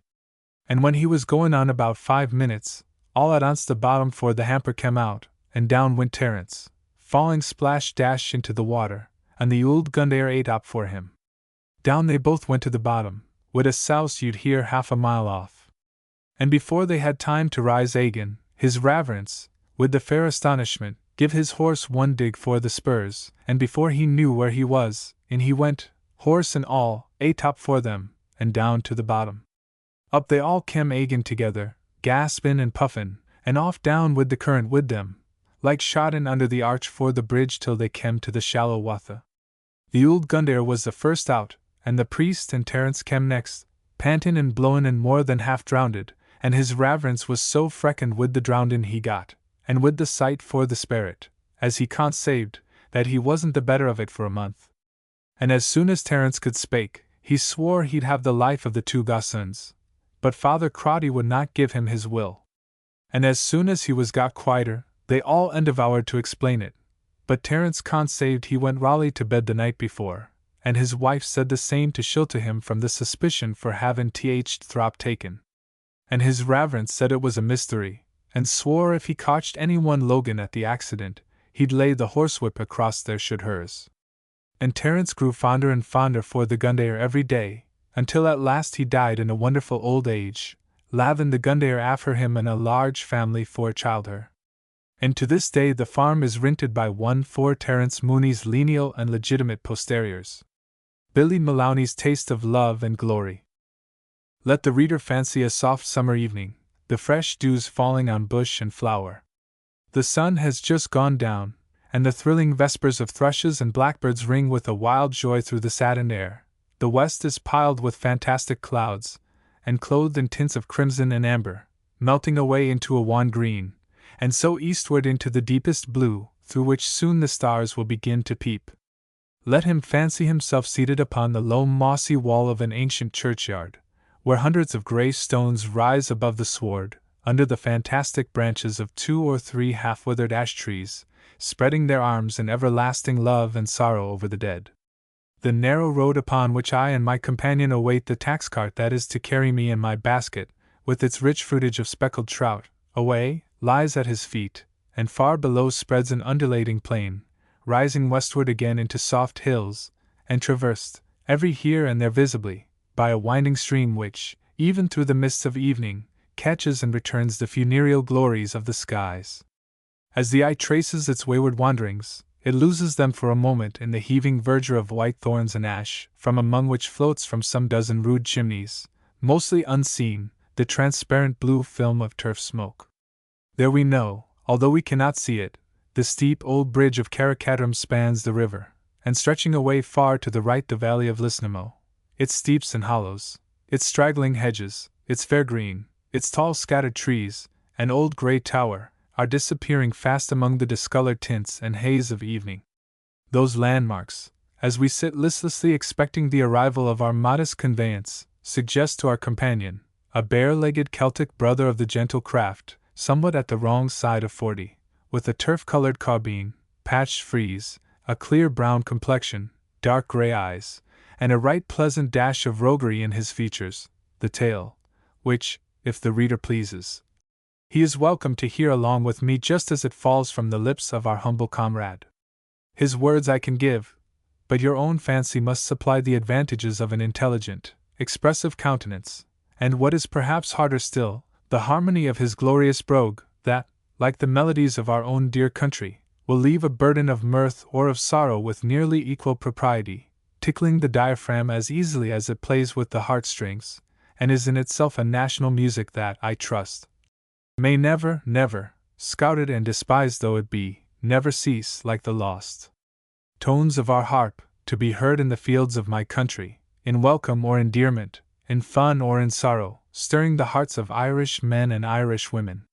My friend of the caubeen and naked shanks then commenced, and continued his relation, as nearly as possible, in the following words. Avy course ye often hear talk of Billy Maloney, that lived by the bridge of Carricatrum. Luamarinka was the name they put on him, he was sich a beautiful dancer. In fakes, it's he was the raal sportin' boy, every way, killing the hares, and gaffing the salmons, and fightin' the men, and funning the women, and courtin' the girls, and be the same token, there was not a colleen inside for his jurisdiction but was breaking her heart with the fair love for him. Well, this was all pleasant enough, to be sure, while it lasted, but in human beings is born to misfortune, and Bill's devotion was not to last always. A young boy can't be continually courtin' and kissin' the girls, and more's the pity, without exposin' himself to the most eminent peril, and so signs all what should happen Billy Maloney himself, but to fall in love at last with little Molly Donovan, in Culnamo. I never could understand why in the world it was Bill fell in love with her, above all the girls in the country. She was not within 4 stone weight for being as fat as Peg Bralligan, and as for redness in the face, she could not hoot a candle to Judy Flaherty. Poor Judy! She was my sweetheart, the darlin', and courted me constant, ever until she married a boy of the butler's, and it's 20 years now since she was buried under the old whitethorn in Garbally. But that's no matter. Well, at any rate, Molly Donovan took his fancy, and that's everything. She had smooth brown hair, as smooth as silk, and a pair 4 soft coaxin' eyes, and the whitest little teeth you ever seen, and, bedad, she was every taste as much in love wid himself as he was. Well, now, he was rawly stupid wid love, there was not a bit of fun left in him. He was good for nothin' in airth but sittin' under bushes, smokin' tobaccy, and sighin' till you'd wonder how in the world he got wind for it all. And, bedad, he was an illigant scholar, moreover, and so signs it's many's the song he made about her, and if you'd be walkin' in the evening, a mile away from Carricatrum, begorra you'd hear him singing out like a bull, all across the country, in her praises. Well, you may be sure, old Tim Donovan and the wife was not a bit too well placed to see Bill Maloney courtin' their daughter Molly, for, do ye mind, she was the only child they had, and her fortune was £35, 2 cows, and 5 illigant pigs, 3 iron pots and a skillet, and a trifle for poultry in hand, and no one knew how much besides, whenever the Lord I'd be placed to call the old people out of the way into glory. So, it was not likely old Tim Donovan I'd be fallin' in love wid poor Bill Maloney as aisy as the girls did, for, barrin' his beauty, and his gun, and his dedeen, and his janius, the divil a taste of property for any sort or description he had in the wide world. Well, as bad as that was, Billy would not give in that her father and mother had the smallest taste for a right to interfere, good or bad. And you're welcome to refuse me, says he, when I ax your lave, says he, and I'll ax your lave, says he, whenever I want to court yourselves, says he, but it's your daughter I'm courtin' at the present, says he, and that's all I'll say, says he, for I'd as soon take a dose of salts as be discursin' ye, says he. So it was a raw blazin' battle between himself and the old people, and, begorra, there was no sort for blackguardin' that did not pass between them, and they put a solemn injection on Molly again seein' him, or meetin' him for the future. But it was all for no use. You might as well be persuadin' the birds agin flying, or strivin' to coax the stars out for the sky into your hat, as be talking common sense to them that's fairly bothered and burstin' wid love. There's nothin' like it. The toothache and colic together I decompose you better for an argument than itself. It leaves you fit for nothin' but nonsense. It's stronger than whiskey, for 1 good drop for it will make you drunk for 1 year, and sick, begorra, for a dozen. It's stronger than the say, for it'll carry you round the world and never let you sink, in sunshine or storm, and, begorra, It's stronger than death himself, for it is not afeard for him, bedad, but dares him in every shape. But lovers has quarrels sometimes, and begorra, when they do, you'd a'most imagine they hated one another like man and wife. And so, Scienson, Billy Maloney and Molly Donovan fell out one evening at Will Tom Dundon's wake, and whatever came between them, she made no more about it but just draws her cloak round her, and away wid herself and the sarvant girl home again, as if there was not a corpse, or a fiddle, or a taste of divarsion in it. Well, Bill Maloney followed her down the Barreen, to try could he delutter her back again, but if she was bid there before, she gave it to him in earnest when she got him alone to herself, and to that degree that he wished her safe home, short and sulky enough, and walked back again, as mad as the devil himself, to the wake, to pay a respect to poor Tom Dundon. Well, my dear, it was aisy seen there was something wrong avid Billy Maloney, for he paid no attention the rest of the evening to any sort of diversion but the whiskey alone, and every glass he'd drink it's what he'd be wishing the divil had the women, and the worse for bad luck to all sorts for courting, until, at last, with the goodness for the sperrits, and the badness for his temper, and the constant flustration for cursin', he grew all as one as you might say almost, saving your precints, basely drunk. Well, who should he fall in wid, in that childish condition, as he was deploying along the road almost as straight as the letter S, and cursin' the girls, and roarin' for more whiskey, but the recruiting sergeant for the Welsh Confusiliers. So, cute enough, the sergeant begins to convarse him, and it was not long until he had him sitting in Murphy's public house, with an elegant dandy for punch before him, and the king's money safe and snug in the lowest wrinkle of his breeches pocket. So away wid him, and the drums and fifes playing, and a dozen more unfortunate bliggards just listed along with him, and he shaking hands with the sergeant, and swearing agen the women every minute, until, be the time he kem to himself, begorra, he was a good 10 miles on the road to Dublin, and Molly and all behind him. It'd be no good telling you for the letters he wrote to her from the barracks there, nor how she was breaking her heart to go, and see him just once before he'd go, but the father and mother would not allow for it be no manies. And so in less time than you'd be thinking about it, the colonel had him polished off into it raw elegant sagar, with his gun exercise, and his bayonet exercise, and his small sword, and broadsword, and pistol and dagger, and all the rest, and then away with him on board a man-o'-war to furrin parts, to fight for King George Agan Bonyparty, that was great in them times. Well, it was very soon in everyone's mouth how Billy Maloney was battin' all before him, astonishin' the generals, and frightenin' the enemy to that degree, there was not a Frenchman dares say parlez-vous outside of the rounds for his camp. You may be sure Molly was proud for that same, though she never spoke a word about it, until at last the news came home that Billy Maloney was surrounded and murdered by the French army, under Napoleon Bonaparte himself. The news was brought by Jack Brindas, the peddler, that said he met the corporal for the regiment on the quay for Limerick, and how he brought him into a public house and traded him to a nag inn, and got all the news about poor Billy Maloney out for him, while they were drinking it, and a sorrowful story it was. The way it happened, accordin' as the corporal told him, was just how the Duke for Wellington determined to fight a raw tarrin battle with the French, and Bonaparte at the same time was equally determined to fight the Devil's Own scrimmage with the British forces. Well, as soon as the business was pretty near ready at both sides, Bonaparte and the general next under himself gets up behind a bush, to look at their eyes through spyglasses, and teach our why would they know any for them at the distance. Bedadded, says the general, after a divil for a long spy, I'd bet half a pint, says he, that's Bill Maloney himself, says he, down there, says he. Och, says Bonaparte, do you tell me so, says he, I'm fairly heart-scalded with that same Billy Maloney, says he, and I think if I was once shut for him I'd bait the rest for them ace, says he.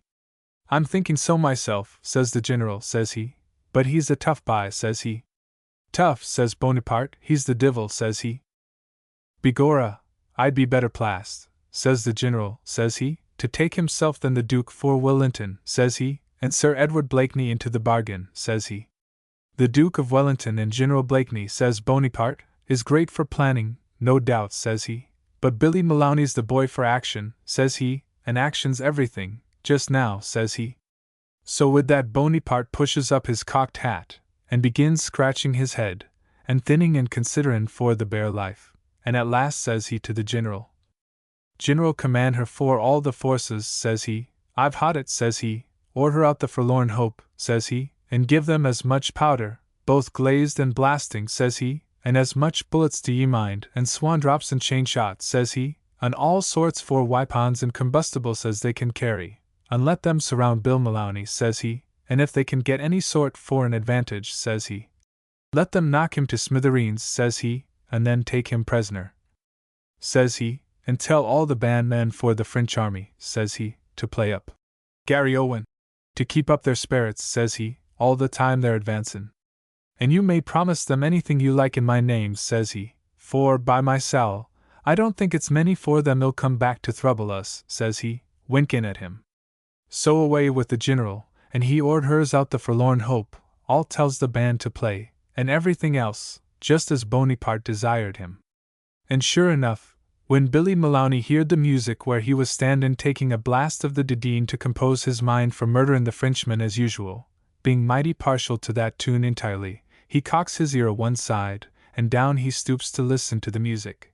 But begorra, who should be in his rear all the time but a French grenadier behind a bush, and seeing him stooped in a convenient for him, bedad he let flies at him straight, and fired him right forward between the legs and the small for the back, glory be to God, with what they call, saving your presence, a bumshell. Well, Bill Maloney let one roar out for him, and away he rolled over the field for battle like a slither, as Bonaparte and the Duke for Wellington, that was watching the maneuvers from a distance, both consaved, into glory. And sure enough the French was overjoyed beyond all bounds, and small blame to them, and the Duke of Wellington, I'm told, was never all out the same man since. At any rate, the news came home how Billy Maloney was murdered by the French in furrin parts. Well, all this time, you may be sure, there was no want for boys comin' to court pretty Molly Donovan, but one way or another, she always kept puttin' them off constant. And though her father and mother was nat'rally anxious to get rid of her respicably, they did not like to marry her off in spite for her teeth. And this way, promising one while and puttin' it off another, she contrived to get on from one shrove to another, until near 7 years was over and gone from the time when Billy Maloney listed for furrin sarvice. It was nigh hand a year from the time when the news for Louis-Marinka being killed by the French came home, and in place for forgettin' him, as the seasons went over, it's what Molly was growin' paler and more lonesome every day, until the neighbors thought she was fallin' into a decline. And this is the way it was with her when the fair of Lisnamo came round. It was a beautiful evenin', just at the time for the reapin' for the oats, and the sun was shining through the red clouds far away over the hills for Cahermore. Her father and mother, and the boys and girls, was all away down in the fair, and Molly sittin' all alone on the step of the stile, listening to the foolish little birds whistlin' among the leaves, and the sound of the mountain river flowin' through the stones and bushes, and the crows flyin' home high overhead to the woods for Glenverlaw, and down in the glen, far away, she could see the fair green for Lisnamo in the mist, and sunshine among the grey rocks and trees, and the cows and the horses, and the blue frieze, and the red cloaks, and the tents, and the smoke, and the old round tower, all as soft and as sorrowful as a drain for old times.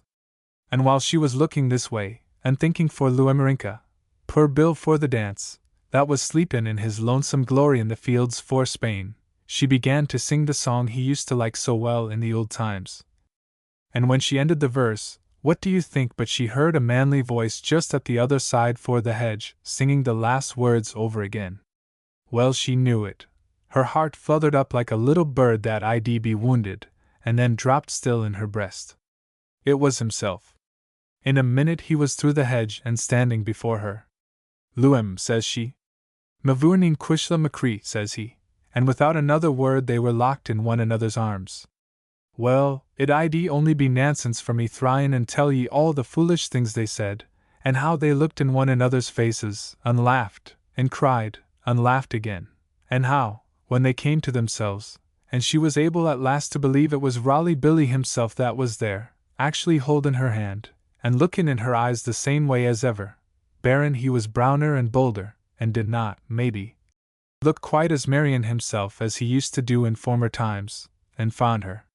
For all, and more lovin' than ever, how he told her all about the wars with the Frenchmen, and how he was wounded, and left for dead in the field for battle, being shot through the breast, and how he was discharged, and got a pension for a full shillin' a day, and how he was come back to live the rest for his days in the sweet glen for Lisnamo, and, if only she'd consent, to marry herself in spite for them all. Well, ye may easily think they had plenty to talk about, after 7 years without once seeing one another, and so signs on, the time flew by as swift and as pleasant as a bird on the wing, and the sun went down, and the moon shone sweet and soft instead, and they two never knew a ha'porth about it, but kept talkin' and whisperin' and talkin'. For it's wonderful how often a tender-hearted girl will bear to hear a pretty boy tellin' her the same story constant over and over. Until at last, sure enough, they heard the old man himself comin' up the Barine, singin' the Colleen Roo, a thing he never done barrin' when he had a drop in, and the mistress walkin' in front for him, and 2 elegant carry cows he just bought in the fair, and the sarvant boys driving them behind. "Oh, blessed hour," says Molly, "here's my father." "I'll spake to him this minute," says Bill. "Oh, not for the world," says she, "he's singin' the Colleen Roo," says she, "and no one dar raise on with him," says she. "And where'll I go, thin," says he, "for they're into the haggard and top for us," says he, "and they'll see me 'fore I lep through the hedge," says he. "Teach how I the pigsty," says she, "mavourneen," says she, "in the name for God," says she. "Well, darlint," says he, "for your sake," says he, "I'll condescend to them animals," says he. And with that he makes a dart to get in. But, begorra, it was too late. The pigs was all gone home, and the pigsty was as full as the bur coach with 6 inside. "Och, blurnaggers," says he, "there is not room for a suckin' pig," says he, "let alone a Christian," says he.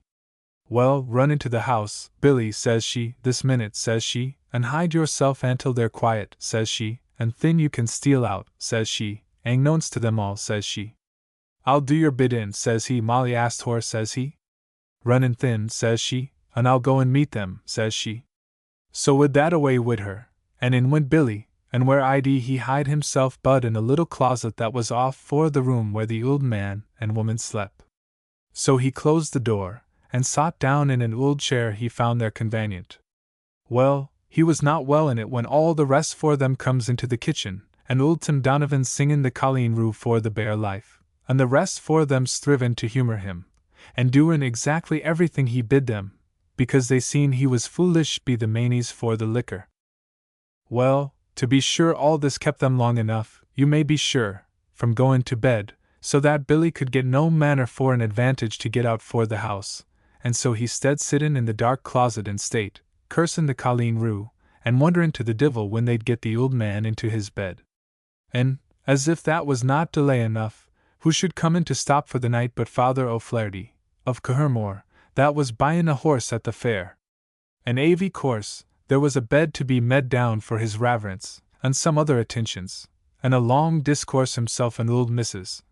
Donovan had about the slaughter for Billy Maloney, and how he was buried on the field for battle, and his raverence hoped he got a dacent funeral, and all the other conveniences for religion. And so you may suppose it was pretty late in the night before all 4 them got to their beds. Well, Tim Donovan could not settle to sleep at all, and so he kept discoursin' the wife about the new cows he bought, and the striffers he sold, and so on for better than an hour, until from one thing to another he came to talk about the pigs, and the poultry, and at last, having nothing better to discourse about, he begun at his daughter Molly, and all the heart scald she was to him be raised on for refusin' the men. And at last says he, "I understand," says he, "very well how it is," says he. "It's how she was in love," says he, "with that bliggard Billy Maloney," says he, "bad luck to him," says he, for by this time he was coming to his raison. "Ah," says the wife, says she, "Tim darlint, don't be cursin' them that's dead and buried," says she. "And why would not I," says he, "if they desarve it," says he. "Wisht," says she, "and listen to that," says she.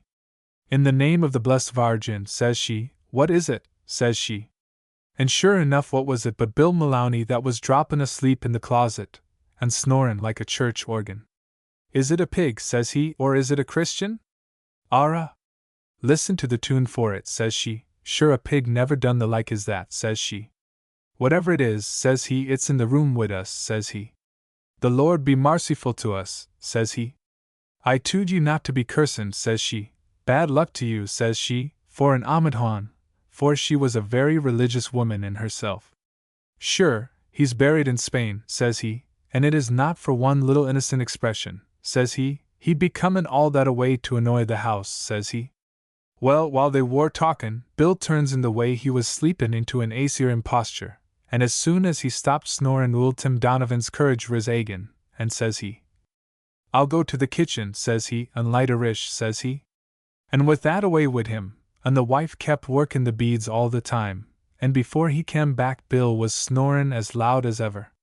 Oh, bloody wars, I mane the blessed saints about us, that deadly sound, says he, it's going on as lively as ever, says he. I'm as wake as a rag, says his wife, says she, with the fair aniciness, says she. It's out for the little closet it's comin', says she. Say your prayers, says he, and hood your tongue, says he, while I discourse it, says he. And who are ye, says he, in the name for of all the holy saints, says he, givin' the door a dab for a Christian that wakened Bill inside. I ax, says he, who are you, says he. Well, Bill did not rightly remember where in the world he was, but he pushed open the door, and says he, Billy Maloney's my name, says he, and I'll thank ye to tell me a beta, says he. Well, when Tim Donovan heard that, and actually seen that it was Bill himself that was in it, he had not strength enough to let a ball out for him, but he dropped the candle out for his hand, and down wid himself on his back in the dark. Well, the wife let a screech you'd hear at the mill for Kilraglin, and oh, says she, the spirit has him, body and bones, says she. Oh, holy St. Bridget, oh, mother for marcy, oh, Father O'Flaherty, says she, screechin' murder from out for her bed. Well, Bill Maloney was not a minute rememberin' himself, and so out wid him quite an acy, and through the kitchen, but in place for the door for the house, it's what he kem to the door for Father O'Flaherty's little room, where he was just wakening with the noise for the screechin' and batherin', and bedad, Bill makes no more about it, but he jumps, with one bolt, clever and clane into his Raverence bed. What do ye mane, you uncivilized bliggard, says his Raverence. Is that a venerable way, says he, to approach your clergy, says he. Hood your tongue, says Bill, and I'll do ye no harm, says he. Who are you, ye scoundrel for the world, says his Raverence. Wisht, says he. I'm Billy Maloney, says he. You lie, says his Raverence, for he was frightened beyond all bearin', and he makes but one jump out for the bed at the wrong side, where there was only just a little place in the wall for a press, and his Raverence could not as much as turn in it for the wealth for kingdoms. You lie, says he, but for feared it's the truth you're tellin', says he, here's at ye in the name for all the blessed saints together, says he. And with that, my dear, he blazes away at him with a Latin prayer for the strongest description, and, as he said himself afterwards, that was for a nature that I'd drive the divil himself up the chimney like a puff for tobaccy smoke, wid his tail between his legs. Ara, what are ye strivin' to say, says Bill, says he, if ye don't hood your tongue, says he, wid your parley-vous, says he, it's what I'll put my thumb on your windpipe, says he, and Billy Maloney never went back for his word yet, says he. Thunderin' owns, says his Raverence, says he, seein' the Latin took no infect on him, at all and screechin' that you'd think he'd rise the thatch up for the house with the fair fright, and thunder and blazes, boys, will none for yes come here wid a candle, but lave your clergy to be choked by a spirit in the dark, says he. Well, be this time the sarvant boys and the rest for them wore up and half-dressed, and in they all run, one on top for another, wid pitchforks and spades, thinkin' it was only what his Raverence slep a drain for the like, by means of the punch he was after talking just before he rowled himself into the bed. But begorra, when they seen it was Raleigh Bill Maloney himself that was in it, it was only who'd be foremost out agin, tumblin' backways, one over another, and his Raverence roarin' and cursin' them like mad for not waitin' for him. Well, my dear, it was better than half an hour before Billy Maloney could explain to them all how it Raleigh was himself, for begorra they were all four of them persuadin' him that he was a spirit to that degree it's a wonder he did not give into it, if it was only to put a stop to the argument.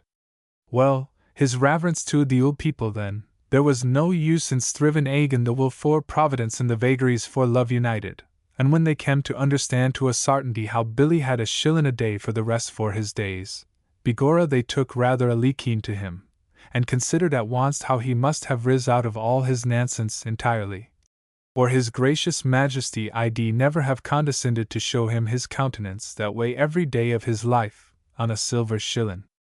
And so, begorra, they never stopped till it was all settled, and there was not such a weddin' as that in the country sinst. It's more than 40 years ago, and though I was no more nor a gossoon myself, I remember it like yesterday. Molly never looked so pretty before, and Billy Maloney was pleasant beyond all hearin', to that degree that half the girls in it was fairly tarrin' mad, only they would not let on, they had not him to themselves in place for her. And begorra I'd be afeard to tell ye, because you would not believe me, since that blessed man Father Matthew put an end to all sorts of sociality, the Lord reward him, how many gallons 4-pot whiskey was drank upon that most solemn and tender occasion.